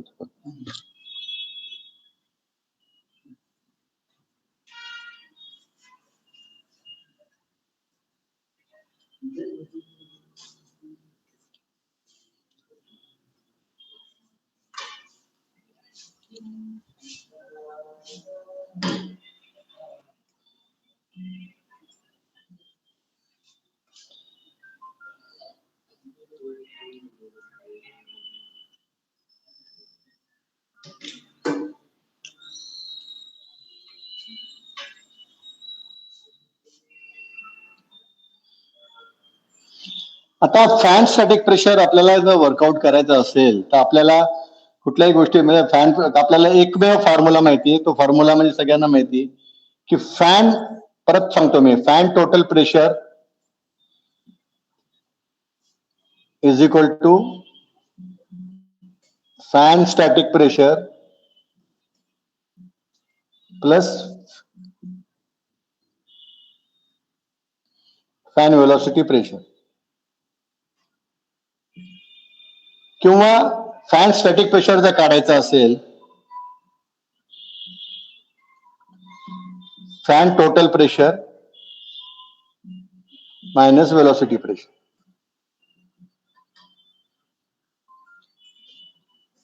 ओके, नाउ टेल मी, तुम्हाला तर समजलं वेलोसिटी प्रेशर, सगळ्यांना समजले, स्टॅटिक पण समजले. आता फॅन टोटल प्रेशर म्हणजे काय, कसं काय डिफाईन कराल? मला फॅन टोटल प्रेशरचं मी विचारलं, काय डिफिनेशन आहे, तुम्ही कसं सांगाल?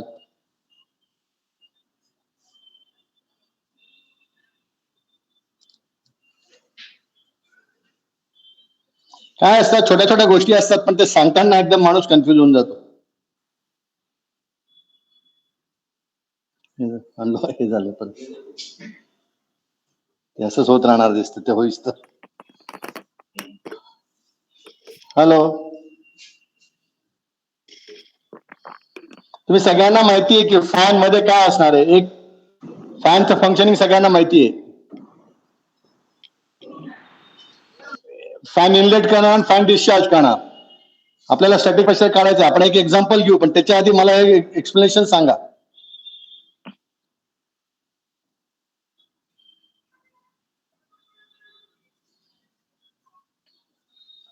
विचार करा थोडा, सोपं आहे, काही नाहीच आहे ते. टोटल प्रेशर म्हणजे असं म्हणता येईल की द फॅन कॅपॅसिटी टू हा. Deliver the air at certain location, म्हणजे एकापासून दुसऱ्या ठिकाणी हम्म. जे जे अडथळे असतील, म्हणजे रेजिस्टन्स, डक्टिंग रेजिस्टन्स आणि जे आहे तेवढे ओव्हरकम करण्यासाठी जे लागणारा असतं ते टोटल प्रेशर, म्हणजे एअर मूव्ह करायला लागणारे वेलॉसिटी ऍज वेल ऍज ओव्हरकम रेजिस्टन्स ओव्हर करायला लागणार. नाही, थोडस रिव्हर्स बोलला तू. एअर मूव्ह करायला लागणारं जे आहे ते एअर मुवमेंट स्टॅटिक मुळे होणार आहे. स्टॅटिक मुळे वेलॉसिटी प्रेशर जनरेट होणार आहे.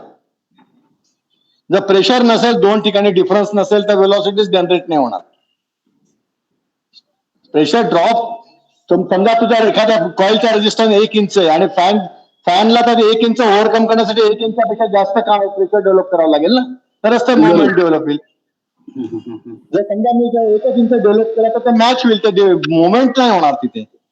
बरोबर, मुवमेंट नाही होणार. सिंपल आहे, don't get confuse.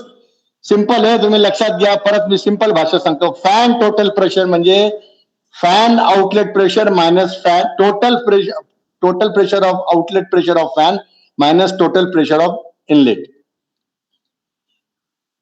Total pressure fan outlet म्हणजे फॅन आउटलेट टोटल प्रेशर. परत लक्षात घ्या, fan outlet total pressure minus fan outlet inlet pressure. Confuse झाले का? परत आपण एक्झाम्पल घेऊ, तिने समजेल. हे पहा, इनलेटलाही काही प्रेशर आहे, आउटलेटलाही काही प्रेशर आहे. हॅलो, बरोबर. Hello sir. इनलेटला सक्शन प्रेशर आहे, इनलेटला वेलॉसिटी प्रेशर आहे. हे मान्य करता? इनलेटला सक्शन प्रेशर आहे, इनलेटला वेलॉसिटी प्रेशर आहे. म्हणजे इनलेटला फॅन टोटल प्रेशर आलं. कारण suction pressure plus velocity pressure is total pressure. परत तुम्ही त्यांचे फंडामेंटल लक्षात घ्या. Static pressure plus velocity pressure is total pressure. आता फॅन सेक्शनला स्टॅटिक आहे, फॅन सेक्शनला वेलॉसिटी आहे. बरोबर. म्हणजे फॅनला टोटल प्रेशर आहे, इनलेटला टोटल प्रेशर आहे. आणि फॅन आउटलेटला सक्शन प्रेशर आहे, फॅन आउटलेटला वेलॉसिटी प्रेशर आहे. म्हणजे फॅन आउटलेटला टोटल प्रेशर आहे. म्हणजे fan outlet total pressure minus fan inlet total pressure is the fan total pressure. Pressure develop by the fan. तुम्हाला या एक्झाम्पलने क्लिअर होईल, मी तुम्हाला देतो. सर मी हॅलो, बोला लक्षात घ्या. असं म्हणायचं आपल्याला की fan total pressure is the capacity of, or rather is the value of the total pressure which fan can generate at its output with respect to its input and not with respect to atmosphere. असं म्हणायचंय तुम्हाला? हो, बरोबर. तुम्ही असं म्हणू शकता. Input output minus input म्हणू शकता तुम्ही. अगदी okay.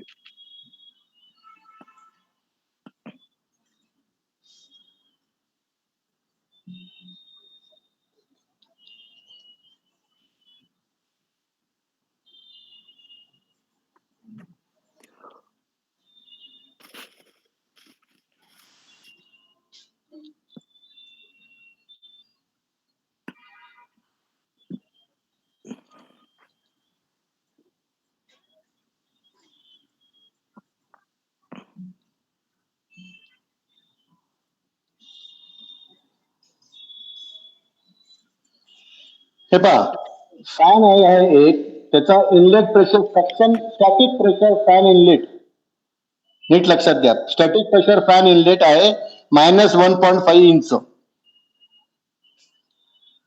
Fan velocity inlet velocity pressure inlet आहे 0.25 इंच. फॅन स्टॅटिक आउट आहे 0.75 इंच. 0.5 इंच आणि फॅन आउटलेट आहे 0.5 0.5 नाही 0.5. ओके.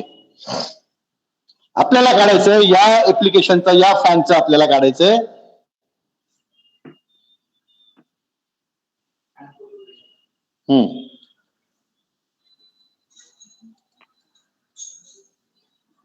नाही, फॅन स्टॅटिक प्रेशर काढायचंय आपल्याला.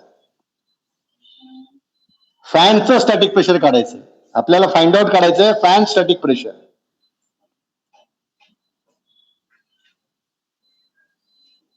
ओके. आता फॅन स्टॅटिक प्रेशर काढायला आपल्याला काय पाहिजे ते, आपल्याला फॅनचा व्हेलॉसिटी माहिती आहे, आउटलेट व्हेलॉसिटी माहिती आहे, प्रेशर. ओके. खाली पहा तुम्ही, फॅनची आउटलेट व्हेलॉसिटी माहिती आहे 0.5 इंच. करेक्ट. आता मला फॅनचं आउटलेट व्हेलॉसिटी प्रेशर माहिती आहे आणि जर मी फॅनचं स्टॅटिक काढलं तर fan static plus fan out will be fan total pressure.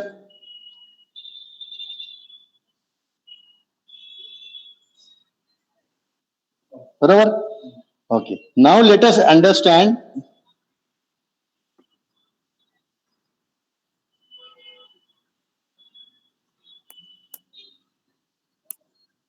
How you will proceed. कसा तुम्ही याच्यावर तुम्ही कराल.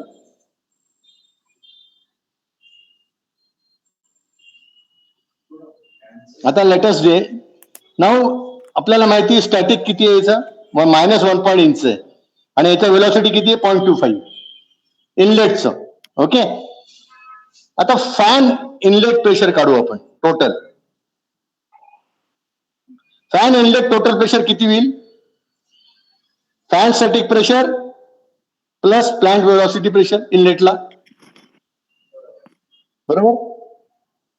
लक्षात घ्या परत, नंतर मागे पडाल तर लक्षात. -1.5 प्लस 2.5 किती आलं उत्तर आहे,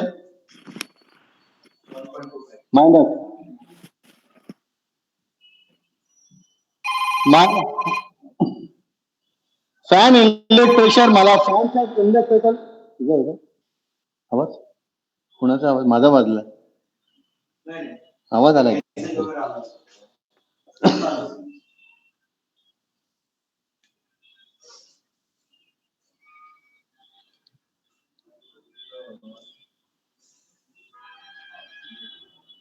okay. Now let us similarly आउटचं काढू आपण.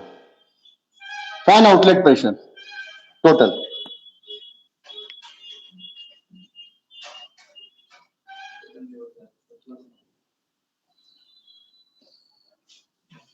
.75 inch static plus 0.5 inch velocity किती आले, 1.525 इंच प्रेशर झालं फॅन्स आउटलेट.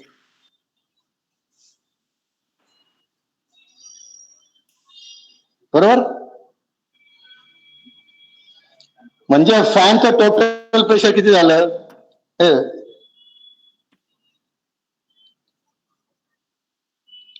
लक्षात घ्या नीट.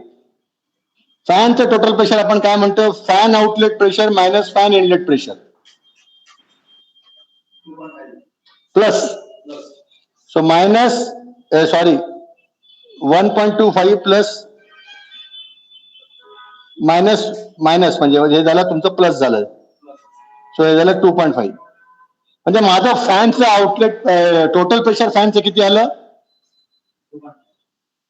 2.5 आलं. नाव माझी व्हेलॉसिटी प्रेशर किती, फॅनची outlet 0.5. So total pressure 2.5 minus 0.5 is 2 inch is my fan static pressure.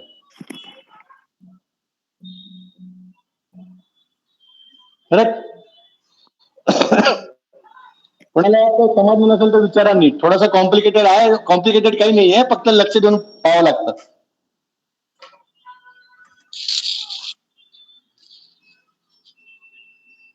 Anybody doubt in this? हा सर, शेवटला मुद्दा नाही कळला सर.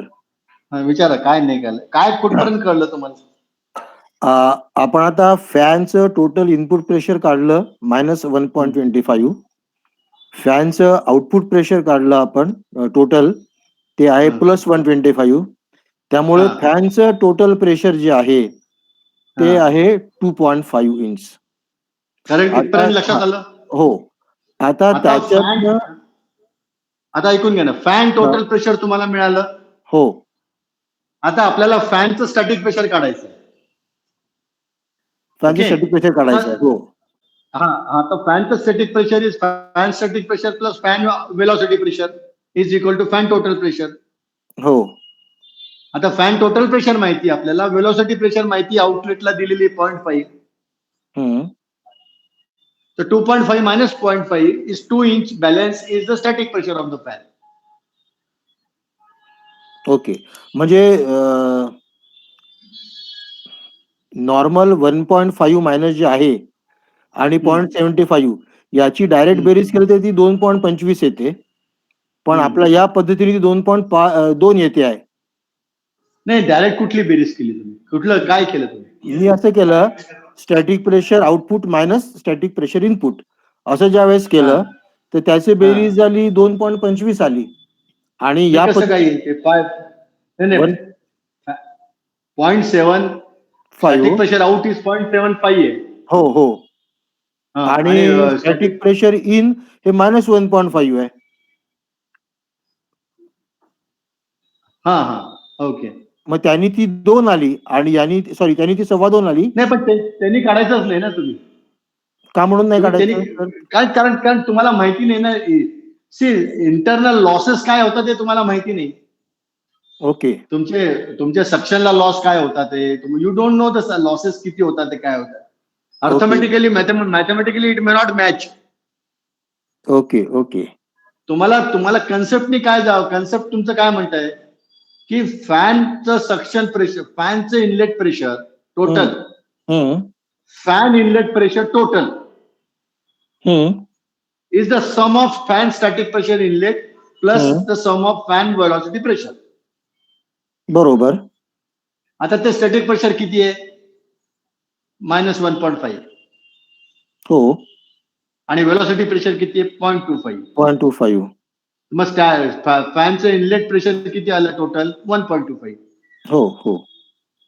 आता फॅन इनलेट आपल्याला 1.25 मिळाला. आता फॅन आउट आपल्याला टोटल प्रेशर फॅनचं काढायला काय करायला लागतं? फॅनचं outlet pressure minus fan outlet pressure minus fan inlet pressure is a total pressure. बरोबर. आता तुम्ही जसं इनलेटचं काढलं तसं फॅनचं आउटलेटचं काढायला लागेल. तर फॅन आउटलेट काय म्हणतोय? 0.75 प्लस 0.5 किती झालं? 1.25. हो. प्लस 1.25. बरोबर, हे 2.5 आलं.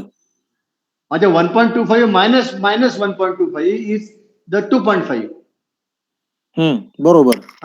त्यामुळे fan total pressure develop by the fan is 2.5 inches of water column. आता त्याच्यातलं फक्त 0.5 जे आहे ते वेलॉसिटी मध्ये कन्वर्ट होत आहे. तर remaining balance is 2 inch static pressure त्या पर्टिक्युलर केसमध्ये. ओके. This is the. आता तुम्ही you don't go by that mathematical relation, कारण हे काही फिगर्स काही एक्झाम्पल साठी घेतलेल्या figures may not be true figures ना. These figures have been taken to understand the fundamental concept how to calculate the static pressure. Okay okay. ठीक आहे sir. आता सर याच्यात मला अजून एक डाऊट असा आहे की फॅनची जी नेमप्लेट असेल त्याच्यावर ते नेमका कोणता आकडा लिहितील नेमप्लेट प्रेशर वरती? काय लिहितात ते? टोटल प्रेशर लिहितात, स्टॅटिक प्रेशर लिहितात, जनरली स्टॅटिक प्रेशर लिहितात. जनरली स्टॅटिक प्रेशर लिहितात. Generally static. पण तुम्ही सिलेक्शनला सुद्धा फॅन हा जेव्हा आपण सिलेक्ट करतो, जेव्हा लोकांना आपण सांगतो की फॅन आम्हाला पाहिजे, सिलेक्ट जेव्हा करतो की 10,000 CFM 5 इंच स्टॅटिक, म्हणजे 5 इंच स्टॅटिक प्रेशर डेव्हलप झाल्यावर तो 10,000 CFM त्यांनी द्यायला पाहिजे, याचा अर्थ ओके. असा होतो. ओके. ओके. आता सर माझ्या मनात एक हा ना, तो माझा पूर्ण करतो मी. हो, हो, हो. तर त्या केसमध्ये टोटल प्रेशर किती असलं तरी ती मटेरियल. हं. Fan is never selected on total pressure, Okay. nor selected on velocity pressure. Okay. It is generally selected on static pressure. कारण ओके. तुम्हाला तो तुमचा रेजिस्टन्स माहिती पाहिजे थोडा ओव्हरकम करण्यासाठी. ओके. आता सर माझ्या मनात असा डाऊट आला, की हे जे की फॅनचं स्पेसिफिकेशन आहे, की 2.5 इंच प्रेशरचा आहे असं आपण गृहीत धरूया. तर याचा अर्थ आउटपुट आणि इनपुट मधला फरक 2.5 आहे, बरोबर ना? नाही, स्टॅटिक प्रेशर 2.5 आहे त्या फॅनचं. नाही. स्टॅटिक प्रेशर 2.5 आहे, की इनपुट पेक्षा 2.5 ने ते वाढवू शकतं, काय त्याचा अर्थ घ्यायचा? नाही, तसं नाही म्हणता येणार. तो त्याचा अर्थ तुम्हाला घेता येईल तसा, पण फॅन हॅज टू डेव्हलप, म्हणजे तो स्टॅटिक प्रेशर जो आहे त्याचा, मग त्यांनी टोटल प्रेशर एवढं डेव्हलप करायला पाहिजे की त्याचं velocity pressure plus static pressure, त्यांनी टोटल प्रेशर एवढं डेव्हलप करायला पाहिजे की वेलॉसिटी प्रेशर मायनस करून, वेलॉसिटी मायनस करून त्याचं ते जे काही तुमचं स्टॅटिक आहे सिस्टमचं, ते सिस्टमचं स्टॅटिक त्यांनी तेवढं डेव्हलप करायचं. ओके. आता सिस्टमचा रेजिस्टन्स जो असतो, सिस्टमचा रेजिस्टन्स हा सुद्धा तुमच्या फ्लो रेटवर किंवा तुमच्या वेलॉसिटीवर अवलंबून असतो ना. बरोबर. Flow resistance. याच्यात माझ्या मनात 2 वेगळे ऍप्लिकेशन आहेत, की एक मी फॅनचं इनपुट जे आहे हे सरळ वातावरणाला जोडलेलं आहे आणि ते आउटपुटला दिलं. ओके. आणि दुसरी कंडिशन अशी, की मी फॅनचं इनपुट हे वातावरणाला नाही जोडलेलं आहे, तर ते मी फक्त रिटर्न लाईनला जोडलेलं आहे. म्हणजे मग त्या ठिकाणी इनपुटला असं जे काही प्रेशर येईल त्याच्यामध्ये मी 2नी अजून वाढवतो असा अर्थ घ्यायचा. आणि मी तिसरी कंडिशन म्हणजे एका फॅनच्या पुढे त्याच डक्टमध्ये मी दुसरा फॅन लावला तर काय होणार? आता ऐका, तुम्ही सक्शनला तुम्ही जोडलेला आहे, डक्टिंग जोडलेलं आहे आणि टोटल प्रेशर पण तुम्ही जोडलेलं आहे, पुढे पण डक्टिंग तुम्ही जोडलेलं आहे. तर तुम्हाला तुमचा जो फॅन आहे, तुम्हाला सक्शन जो आहे त्याच्यामध्ये निगेटिव्ह जो ड्रॉप होणार आहे सक्शनचा, तो सुद्धा तुम्हाला ओव्हरकम करायचा आहे. हो. आणि तुम्हाला तो हायर साईडला सुद्धा तो निगेटिव्ह प्लस करा. म्हणजे तुम्हाला रेजिस्टन्स कॅल्क्युलेट करताना टोटल सिस्टमचा क्लोज सिस्टमचा रेजिस्टन्स कॅल्क्युलेट करायला. अगदी बरोबर सर. पण माझ्या मनातला मुद्दा असा होता, ओव्हरऑल रेजिस्टन्स त्यांनी फॅनने ओव्हरकम करायचा. तर नाही, माझ्या मनातला मुद्दा असा होता सर, की माझ्याकडे म्हणजे मी अगदी सोप्या भाषेत पुन्हा माझं म्हणणं मांडतो, की माझ्याकडे 2 फॅन आहे एकाच प्रकारचे आणि दोन्ही गृहीत धरून सुरू आपण 2-2 इंचाचे आहेत. जे 2 इंच प्रेशर देऊ शकतात असे आहे. पण मी ते सिरीज मध्ये लावले डक्टमध्ये.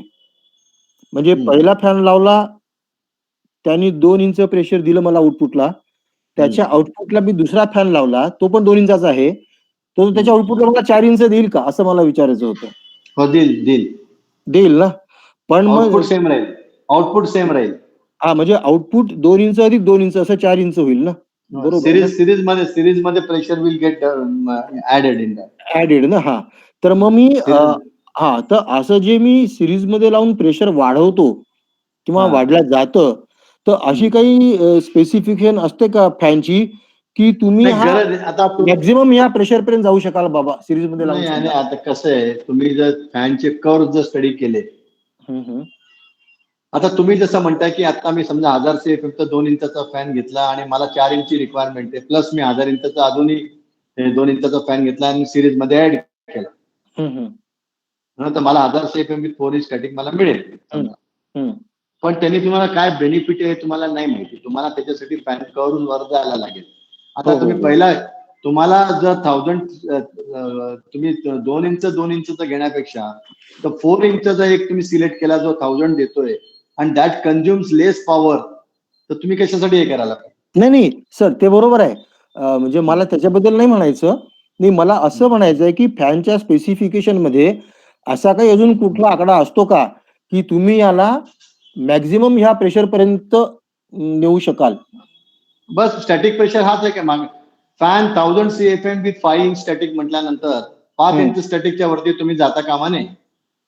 नाही, पण मग आपण आता समजा 2 लावले, 5 येते 10 ला जाईल ना ते सीरीज मध्ये पण लावल्यानंतर. ते गरज असेल तर ना तुम्हाला पहिले सिलेक्ट तुमच्या सिस्टमचं प्रेशर किती आहे मॅक्सिमम तो पहिले कॅल्क्युलेट करावा लागतो ना तुम्हाला रेजिस्टन्स. नाही सर, तुम्हाला ते बरोबर आहे. पण मी समजा असं मुद्दामून अशी एक सिरीज फॅनची सिस्टीमच केली, 2 इंचाचा एक फॅन आहे, अशी मी 5 लावत गेलो, तर शेवटला फॅन 10 इंच देईल ना मला. म्हणजे गरज आहे किंवा एनर्जी किती हा भाग वेगळा, पण तो 10 इंच देईल. तर ते 10 इंचा जे काही स्ट्रक्चर असेल, 10 इंच प्रेशरमुळे जे काही स्ट्रेसेस निर्माण होणार आहे, ते तो फॅन सहन करू शकतो का?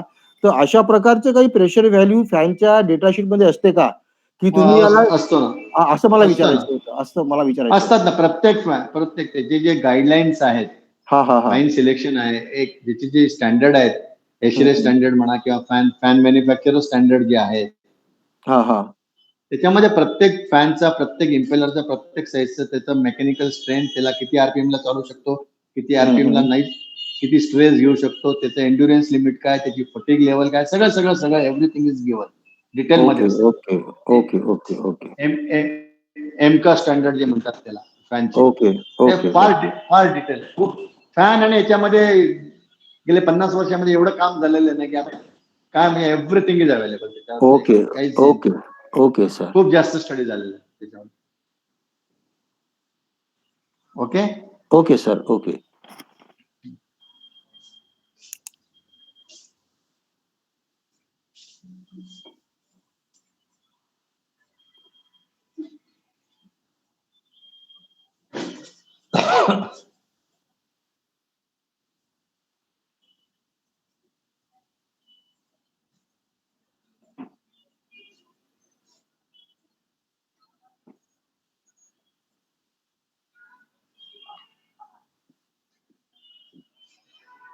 तुमच्याकडे जे चार्ट दिलेले आहेत नंतरचे काल ते PDF पाठवलं आहे त्याच्यामध्ये एक मूडी चार्ट म्हणून आहे एक फार महत्वाचा चार्ट आहे तो तुम्ही पाहिजे तो ओपन करा किंवा चेक करा किंवा या याच्यामध्ये सुद्धा असेल कुठलं तरी पेज नंबर.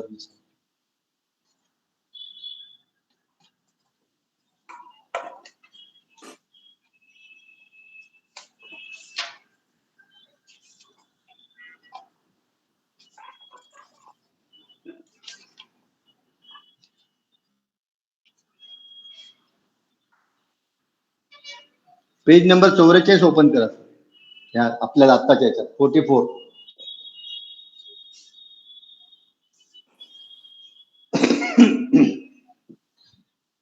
बेसिकली आपण सुरुवातीला सांगितल्याप्रमाणे 3 मेथड्स असतात डिझाईनच्या त्याच्यामध्ये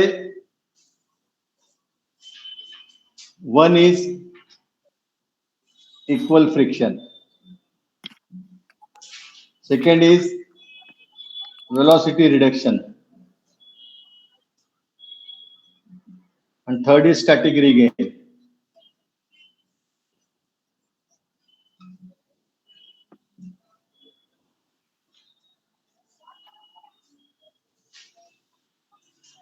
आपण आपला फोकस जास्त करून इक्वल फ्रिक्शन वरच ठेवणार आहोत कारण सुरुवातीला सांगितल्याप्रमाणे सर्वात जास्त HVAC डिझायनर्स इक्वल फ्रिक्शन मेथडचाच अडॉप्ट करतात. Static regain velocity time permits आपण त्याच्यावर थोडंसं डिस्कस करू लेटर ऑन. मेनली आपला फोकस राहणार आहे इक्वल फ्रिक्शन मेथडवरच. आता इक्वल फ्रिक्शन मेथड नावातच सगळं काही आहे. इक्वल फ्रिक्शन मेथड याचा अर्थ काय आहे की डिझाईन अशा पद्धतीने करायचं की त्याचं ओव्हरऑल त्याचं जे फ्रिक्शनल रेट जो आहे पर 100 फूट म्हणा किंवा हे जे चार्ट आहेत दाखवले तुमच्या समोर जे चार्ट आपण त्याच्यावर बोलू डिस्कस करू. या चार्ट मध्ये जो ड्रॉप दाखवलाय फ्रिक्शनल लॉस आहे तो इट इज फॉर 100 फीट पर 100 फूट म्हणजे 100 फूट लांब डक्ट असेल तर तो चार्ट प्रेशर ड्रॉप जे आहे ते पर 100 फूट आहे. तर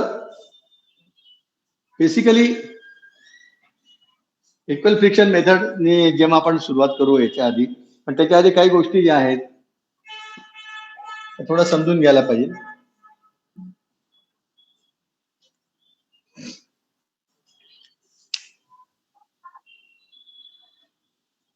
हा जो चार्ट आहे हा मुडी चार्ट म्हणतात त्याला.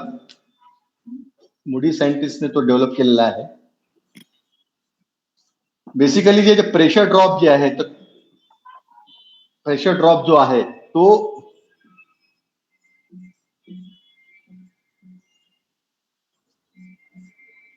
या एकमेव फॉर्म्युल्यावर तो काढलेला आहे.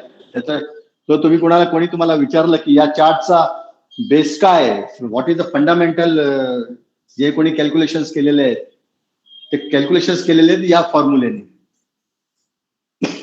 आता तुम्ही तो डेल्टा पी जो येणार आहे, फीट मध्ये येणार आहे, मीटर मध्ये येणार आहे, इंचाच येणार आहे, तर डिपेंडिंग ऑन तुम्ही कुठले पॅरामीटर्स वापरले जातात. त्याच्यामध्ये L is the length of the pipe किंवा डक, व्ही जो आहे तो व्हेलॉसिटी आहे, त्या स्क्वेअर आहे, टी हा इक्विव्हॅलेंट डायमीटर म्हणतात त्याला, इक्विव्हॅलेंट डायमीटर,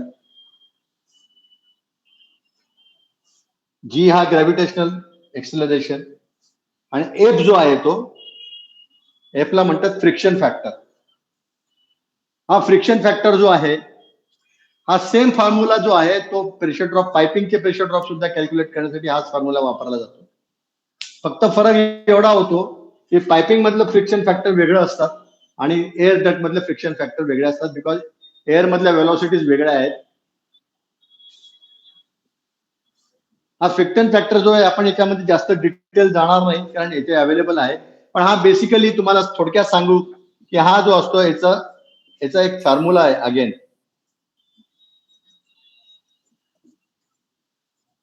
हा 64 डिवायडेड बाय रेनॉल्ड्स नंबर म्हणून आहे, त्याच्यावर असतो. हा रेनॉल्ड्स नंबर जे आहे ते तुम्ही बऱ्याच वेळा ऐकलं असेल. रेनॉल्ड्स नंबर काय असतं, तर रेनॉल्ड्स नंबर हे जे आहे ते फ्लुइड मेकॅनिक्स मध्ये व्हेरी व्हेरी इम्पॉर्टंट पॅरामीटर आहे. हा रेनॉल्ड्स नंबर जो त्याचा बेसिकली आपण जास्त जाणार नाही, rho V D by mu, या डेन्सिटी, व्हेलॉसिटी, डायमीटर आणि म्यू इज विस्कॉसिटी, हा त्याचा रेशो आहे. Rho V D by mu is Reynolds number. आणि हा नंबर जो असतो साधारण जेव्हा रेनॉल्ड्स नंबर 2000च्या खाली असतात, equivalent to 2000 number, number dimensionless number येतो. रेनॉल्ड्स नंबर हा डायमेन्शनलेस नंबर आहे. जेव्हा तो 2000च्या खाली असतो किंवा इक्वल असतो त्या फ्लोला लॅमिनार फ्लो म्हणतात. एवढंच फक्त तुम्हाला माहिती असलं तर पुष्कळ आहे आता तरी डक डिझाईनला. आणि 2000 ते 4000 याला ट्रान्झिट पिरियड म्हणतात, ट्रान्झिशन म्हणतात, transition area you can say. and anything above 4000 is turbulent flow.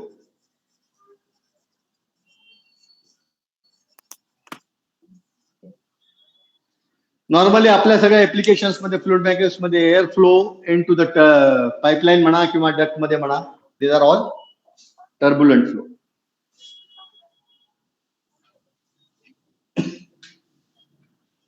पुढे जाऊ आता कसं.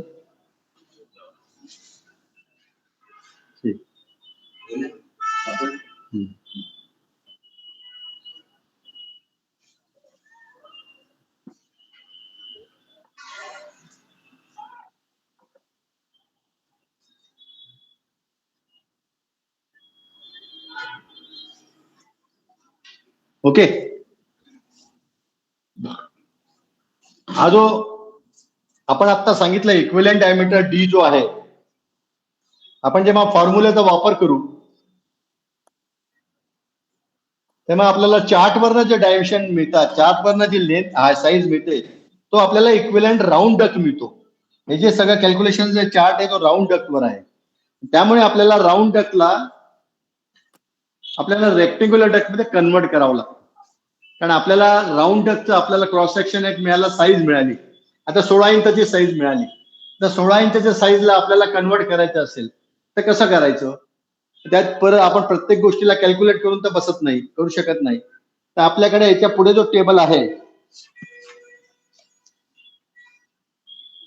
मला वाटतं पेज नंबर 47 पहा बरं. 47 तिथे आहे. तो आपण आता एक्झाम्पल घेऊ, तेव्हा चेक करू.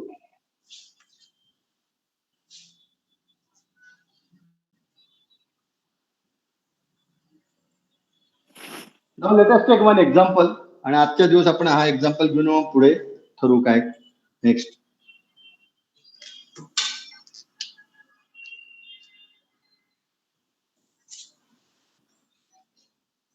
ट्वेंटी इंच बाय 11 इंच साईडचा एक डक्ट आहे,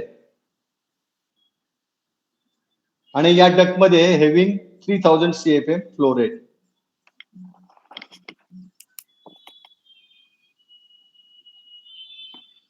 आणि त्या डक्टच्या 50 फूट, म्हणजे समजा हा डक्ट असेल, इथे एक रिडिंग घेतलं आणि इथे एक रिडिंग घेतलंय, 50 फुटाचं रिडिंग आहे, 50 फीट.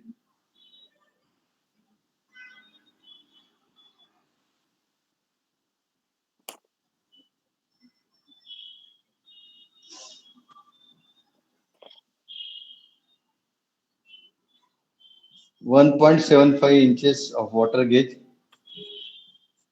आणि इथे घेतलंय 1.63.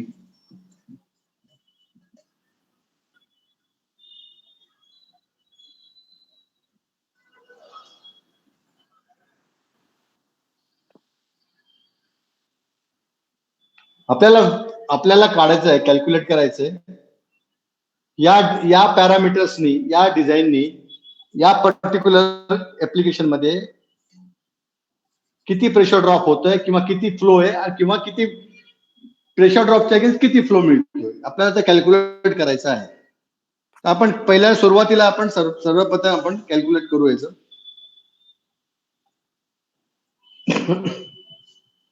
Now first action is to equal friction method मध्ये जेव्हा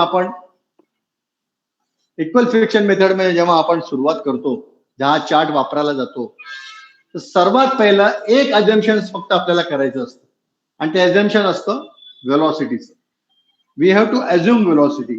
आपल्याकडे वेगवेगळे चार्ट आहेत, या प्रेझेंटेशन मध्ये पण तुम्ही पाहाल, व्हेरियस पेजेस मध्ये तुम्हाला दिसतील. You can go through that. Low velocity system म्हणजे पेज नंबर 40-41 नंतर तुम्ही स्टडी करा.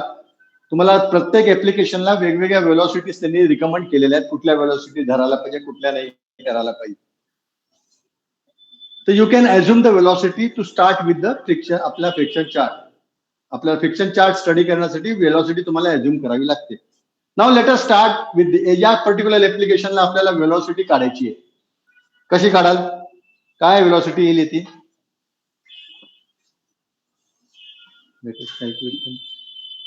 20 इंच बाय 11 इंच डक्ट आहे.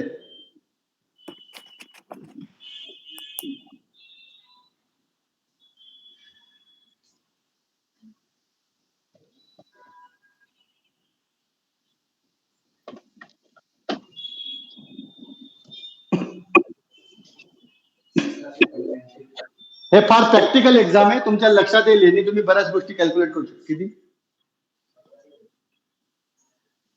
नाही, एरिया किती आला तुझा? 20 इंच बाय 11 इंच किती आला? कटाय साहेब लक्षात येते ना प्रॉब्लेम? हो हो सर. किती आलं सर तुमचं एरिया?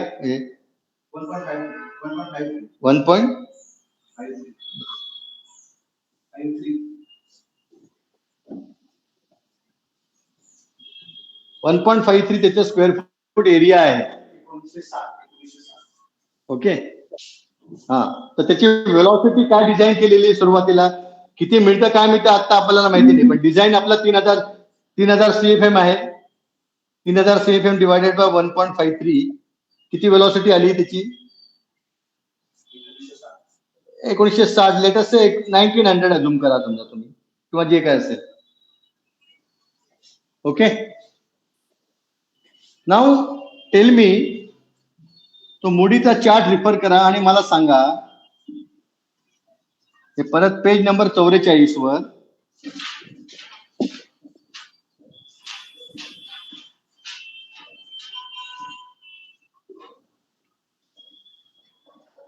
तुम्ही आता व्हेलॉसिटी ना जाऊ नका. हॅलो, हॅलो, लक्षात येते? एक मिनिट तुम्ही एक काम करा, 20 इंच बाय 11 इंच जो आहे, 20 इंच बाय 11 इंचचा त्या सरफेस एरियाचा राऊंड इक्विव्हॅलेंट काढा. तो 16 इंच येतोय का पहा, माझा 16 आलेला आहे, तुमचा येतोय का पहा. पेज नंबर 47 घ्या.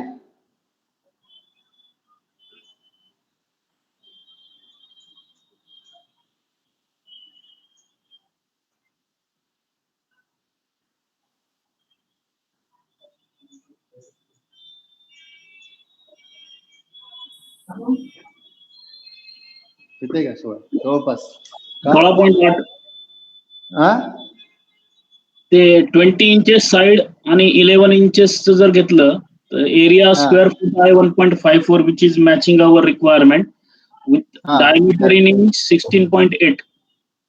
ओके, तर आपण 16 धरून चालू कॅल्क्युलेशन पर्पज. 16.73 आला सर. हो, पण आपण आत्ता सर हो, 16. कॅल्क्युलेशन साठी 16 धरून 16. चालू. हो. तो आपल्याला सिम्प्लिफाईड करायचं ना सध्या काम. हम्म. तर आपला जो या 3000 CFM व्हेलॉसिटी, सॉरी 3000 CFM फ्लोला या एरियासाठी आपण आता व्हेलॉसिटीने अजून आपल्या एरियाने व्हेलॉसिटी काढली 1960, हे आपण काढलेली आहे, आपल्यासाठी तो रेकॉर्ड आपल्याकडे आहे. पण चार्ट वरनं आपण जेव्हा रीड करायला जातो, आता चार्ट वरनं तुम्ही तुम्हाला कसं काय कुठले 2 पॅरामीटर घेतले तुम्ही? आता पहिले तुम्ही इक्विव्हॅलेंट चेंबर काढला, आता इक्विव्हॅलेंट डायमीटर काढला म्हणजे तुम्ही काय केलं, तुमच्याकडे दुसरे 2 पॅरामीटर कुठले मिळाले? 3000 CFM मिळाला आणि एक 16 इंच मिळाला, बरोबर? बरोबर. आता 3000 CFM आणि 16 इंचला मुडी चार्टवर म्हणजे 44 वर चार्टवर पहा की आपल्याला फ्रिक्शनल लॉस पर 100 फूट किती मिळतोय आणि त्याच वेळेस ती व्हेलॉसिटी किती येते.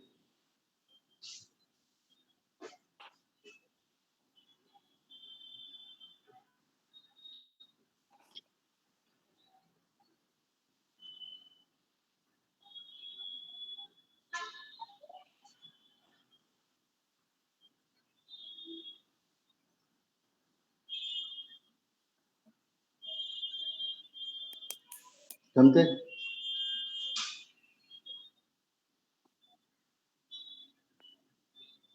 जो काही तुम्हाला दाखवणार आहे 8F जो आहे प्रेशर लॉस, तो पर 100 फूट दाखवणार आहे. HF बाय 100 फीट हा किती आला? 100 फुटाला फ्रिक्शनल लॉस किती आला खालचा? यांचा जो इंटरसेक्शन पॉइंट आहे, दोघांचा जो इंटरसेक्शन पॉइंट आहे 16 इंच आणि 3000 CFM चा जो इंटरसेक्शन पॉइंट आहे, त्यातनं परपेंडिक्युलर खाली ड्रॉप करा.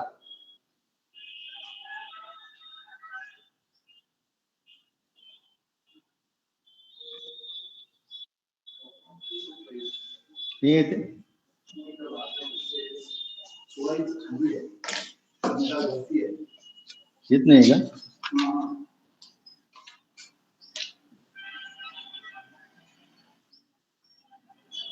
आहे ना सर.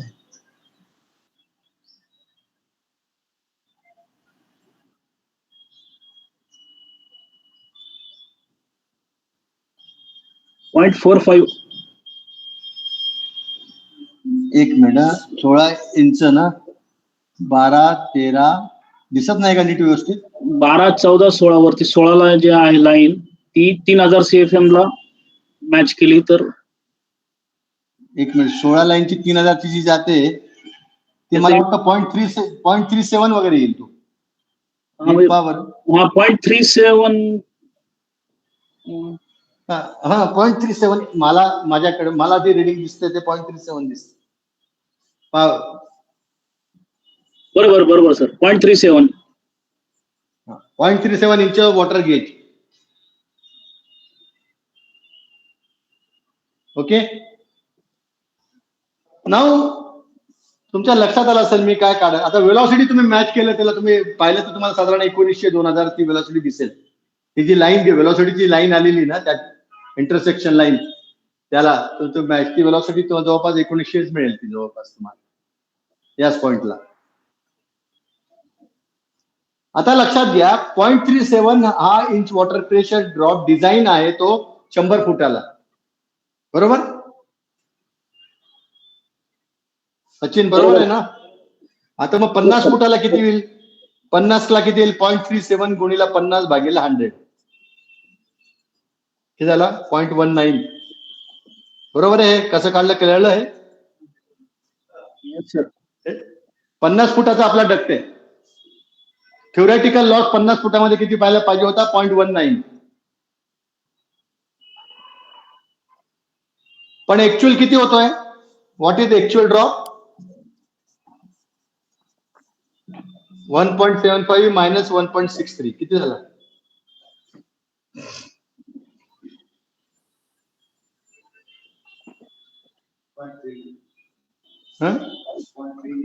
नाही 0.1 1.76 ना, 5 3 2 1 0.12 बरोबर. आता मला सांगा आपल्याला प्रेशर ड्रॉप पाहिजे होता 0.19 पण ऍक्च्युअल मिळतोय 0.12. याचा अर्थ मला सांगा फ्लो जास्त आहे की कमी आहे?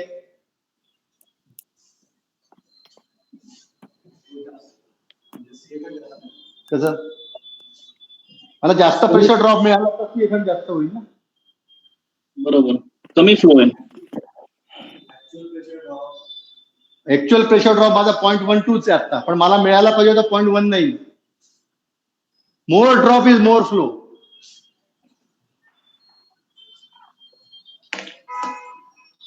तुझं जेव्हा 100 फुटाला 0.37 इंच वॉटर गेज ड्रॉप असायला पाहिजे, तेव्हा 50 फुटाला त्याच्या अर्धे 0.19 ड्रॉप पाहिजे, पण तुला मिळतोय 0.12 लेस मिळतोय.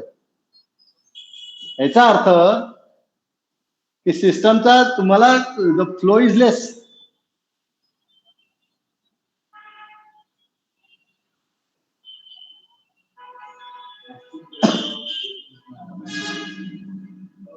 तर स्टॅटिक जास्त असते, स्टॅटिक कमी आहे ना, याचा अर्थ ड्रॉप कम. एक मिनिट, आता तू असं लक्ष घे, इथे 5 आहे, इथे 3 आहे, इथे 2 इंचाचा ड्रॉप तुला मिळायला पाहिजे होता. कॉईल आहे समजा, इथे कॉईल आहे 2 इंचाचा ड्रॉप मिळायला पाहिजे, पण तो 2चा नाही मिळतोय, 1चाच मिळतोय. किंवा सॉरी उलटा झाला, वाढला.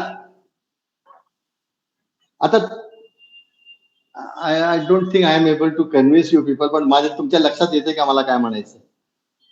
0.37 ला तर माझा 0.19 ड्रॉप असायला पाहिजे 100 फुटाचा.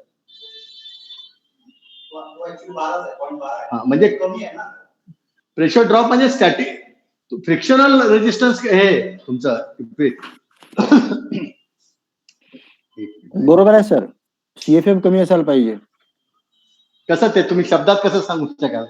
असं आपण म्हणू शकू की आपली जी सिस्टीम आहे ती जर 3000 सीएफएम नी खरोखर कार्यरत असती तर आपल्याला 0.19 एवढा ड्रॉप मिळाला असता. आता आपलं सीएफएम जर वाढलं तर आपला हा ड्रॉप वाढणार या सिस्टीमला, आणि सीएफएम जर कमी केला आपण तर हा ड्रॉप कमी होणार. प्रत्यक्ष मोजणारा हा जो ड्रॉप आहे हा 0.12 आहे, जे 0.19 च्या ऐवजी 0.12. फिजिकल सिस्टीम तर तीच आहे, त्यात काही बदल नाही आहे. तर ड्रॉप कमी झाला याचा अर्थच सीएफएम कमी झालेला असला पाहिजे. तुम्ही तुला अशा पद्धतीने बोलू शकता, you can put in a different वे, की आता रिक्वायर्ड वेलॉसिटी जी 1900 किंवा 2000 पाहिजे ती नाही मिळते, ती 1700-1800 मिळते. ओके ओके, ठीक आहे, इन दॅट डायरेक्शन. हा हा हा, म्हणून फ्लो कमी आहे, वेलॉसिटी कमी, म्हणून तो ड्रॉप जो पाहिजे तो मिळाला नाही. बरोबर बरोबर. मग आता तो कितीला मिळतोय तो? आता समजा माझा 0.12, म्हणजे मला सांगा 100 ला 0.37 आहे, तर 0.12 ला किती म्हणजे 2400 सीएफएम. याचा अर्थ तो समजला का? 2400 सीएफएम कसं आलं? म्हणजे 0.37 ला 3000, तर 0.12 ला किती? 0.12 इंटू 3000 भागीला 0.37, 2400. म्हणजे तुम्ही काय करू शकले, तुम्ही नुसत्या ग्राफिकल याच्यावर हे मेजरमेंटने तुम्ही हे सिद्ध करू शकता की आता फ्लो किती चाललाय. आलं का लक्षात? आहे आलं आलं आलं सर. तर दिस इज द वे हा चार्ट वापरायचा, या पद्धतीने करायचा. आपण एक एक्झाम्पल पुढच्या वेळेस घेऊ याचं डिटेलमध्ये. आपल्याला फोकस हाच राहणार आहे. आपण इकडे थांबू या सेशनला. पुढच्या वेळेस आपण यालाच कंटिन्यू करू. पण एक एक्सरसाइज नक्की आता तुम्हाला आहे याच्यामध्ये, की हे जे प्रेझेंटेशन आता तुम्हाला मेल केलं किंवा सकाळी जे डाउनलोड केलेलं आहे, त्याच्यामध्ये तुम्ही जर पाहाल तर तुम्हाला 5 की 6-7 एन्सर्स क्वेश्चन्स आहेत तुम्हाला दिसतील. एक्सरसाइज आहेत काही शेवटी दिलेल्या. त्या एक्सरसाइज तुम्ही शक्यतो करा, पूर्ण करा. आणि पुढच्या वेळेस जेव्हा आपण भेटू तेव्हा आपण त्याच्यावर पहिले त्या एक्सरसाइज वर बोलू आणि मग पुढचा प्रोग्राम हे करू. पुढचं सेशन सुद्धा डक्टवरच आपल्याला घ्यावं लागणार आहे. तो आता तरी शेड्यूल 31 तारखेला आहे. 24 तारखेला आपला नाही कार्यक्रम होणार नाहीये आजचा.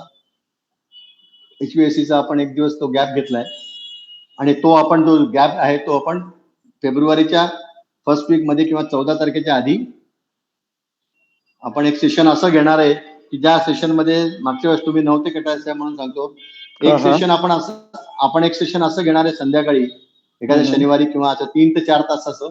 त्या सेशन मध्ये आतापर्यंत आपले 14 तारखेला फायनल एक्झामिनेशन आहे.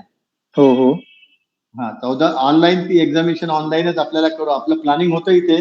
अजून मला सचिन आणि यांनी कन्फर्म नाही केलंय. सचिननी कन्फर्म केलं तर आपण ते नाशिकमध्येच घेऊ. सचिन, मला तुमच्याकडे कन्फर्मेशन पाहिजे होतं. हॅलो सर, गॅरंटी कमी आहे ऍक्च्युली. एक दिवसाचा ऍडजस्ट करायचं. व्हॅलेंटाईन डे सुट्टी असेल ना तुम्हाला? 31st पण असंच ऍडजस्ट केलं सर. घरी आलं मग घरी थांबलं होत नाही तसा प्रॉब्लेम. मला माहिती आहे तुला ऍडजस्टमेंटला प्रॉब्लेम होतोय. पण माझी इच्छा होती की एक समोरासमोर झालं तर एक फंक्शन केलं असता.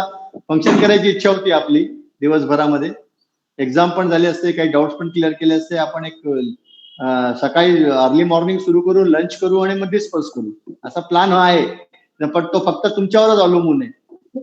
ऋषिकेश येतो सर. मग ऋषिकेश आणि आनंदला काय अडचण यायला नको मला मध्ये. दोघांची no problem. Rishikesh, hello sir. 14 तारखेला परीक्षा नाशिकमध्ये घेतली तर तुला यायला काही अडचण नाही ना? नाशिकला का? सर मी थोड्या वेळ मग सांगतो मग मी आज. मला कन्फर्म कर. हा चाल सर. कारण आता तुझं एकट्याच राहिलेलं, कारण बाकी आनंदनी कन्फर्म केलंय, सचिननी कन्फर्म केलंय, बाकीचे लोक नाशिकचेच आहे. बर. कापसे, प्रवीण आणि कटाळे सर नाशिकचेच आहे, त्यामुळे तो काय प्रश्न नाही. ठीक आहे, मी आज सांगतो मग सर. हा, तुम्ही सांगा मला. आणि ही एक्सरसाइज पुढच्या वेळेस घेऊन या 31 तारखेला करून सगळी. ज्या प्रेझेंट आपल्या जे आता तुम्हाला सकाळी जे ग्रुपवर टाकलेलं आहे. हो सर. डक्टिंगचं जे प्रेझेंटेशन आहे त्याच्यामध्ये खाली एक्सरसाइजेस आहेत सगळ्या. जेवढ्या असतील, जितक्या समजतात तितक्या व्यवस्थित करून घ्या. नाही प्रयत्न करा, नाही समजलं तरी. हा सर. आणि मग त्याच्यावर आपल्याला डिस्कस करता येईल पुढचं सेशन. नंतर आपण एक एक्झाम्पल घेऊ डक्टिंगचं आणि नंतर मग आपल्याला बाकी एक सेशन जे आहे कटायचं, आपण आता बोलता राहिलो ते असं की तुमच्या कुणालाही कुठल्याही प्रकारचे प्रश्न, कुठल्याही प्रकारचे काही ऍडिशनल इन्फॉर्मेशन किंवा डिस्कशन, जनरल तो प्रश्न जनरल सगळ्या लोकांसमोर ते विचारला जाईल आणि आपण त्याचं डिस्कशन करून त्याला उत्तर देऊ सगळे मिळून. Okay okay. त्याच्यामध्ये काही तुम्हाला काय अशा गोष्टी राहून गेल्या असतील, काही ऍडिशनल इन्फॉर्मेशन पाहिजे असेल तर ती पण तुम्ही घेऊ शकता, मागू शकता. आणि त्या पद्धतीने आपण करतो. समवेअर इन बिटवीन 1 ते 14च्या आत आपण एक्झामिनेशनच्या आधी आपण 1-2 दिवस, 3-4 दिवस आधी तो करू. चालेल. आपलं सेशन आता एकदम डायरेक्ट 31 लाच होणार आहे. हो हो हो. 24 तारखेला आपण नाही घेते सेशन. बरं. Okay okay. म्हणून ही एक्सरसाइज आहे, लांब एक्सरसाइज आहे, तुम्ही ती करून घ्या सगळेजण. आणि सर बोला. हा सर, हा एक्सरसाइज हे इतर होमवर्क सारखा ह्याच्यावर गुगल क्लासरूमवर हे करायचं आपल्याला? नाही, तू कुठेही केला तरी चालेल. गुगल क्लासवर सगळं तरी चालेल, आपल्याला नुसतं पाठवलं तरी चालेल, ग्रुपवर पाठवलं तरी चालेल. हा ठीक आहे सर. सगळ्यांसाठी आपण डिस्कस करणार आहे पुढे हे जे पॉइंट्स आहेत. हा सर. चलो, okay. Let's just have a break for 5-10 minutes.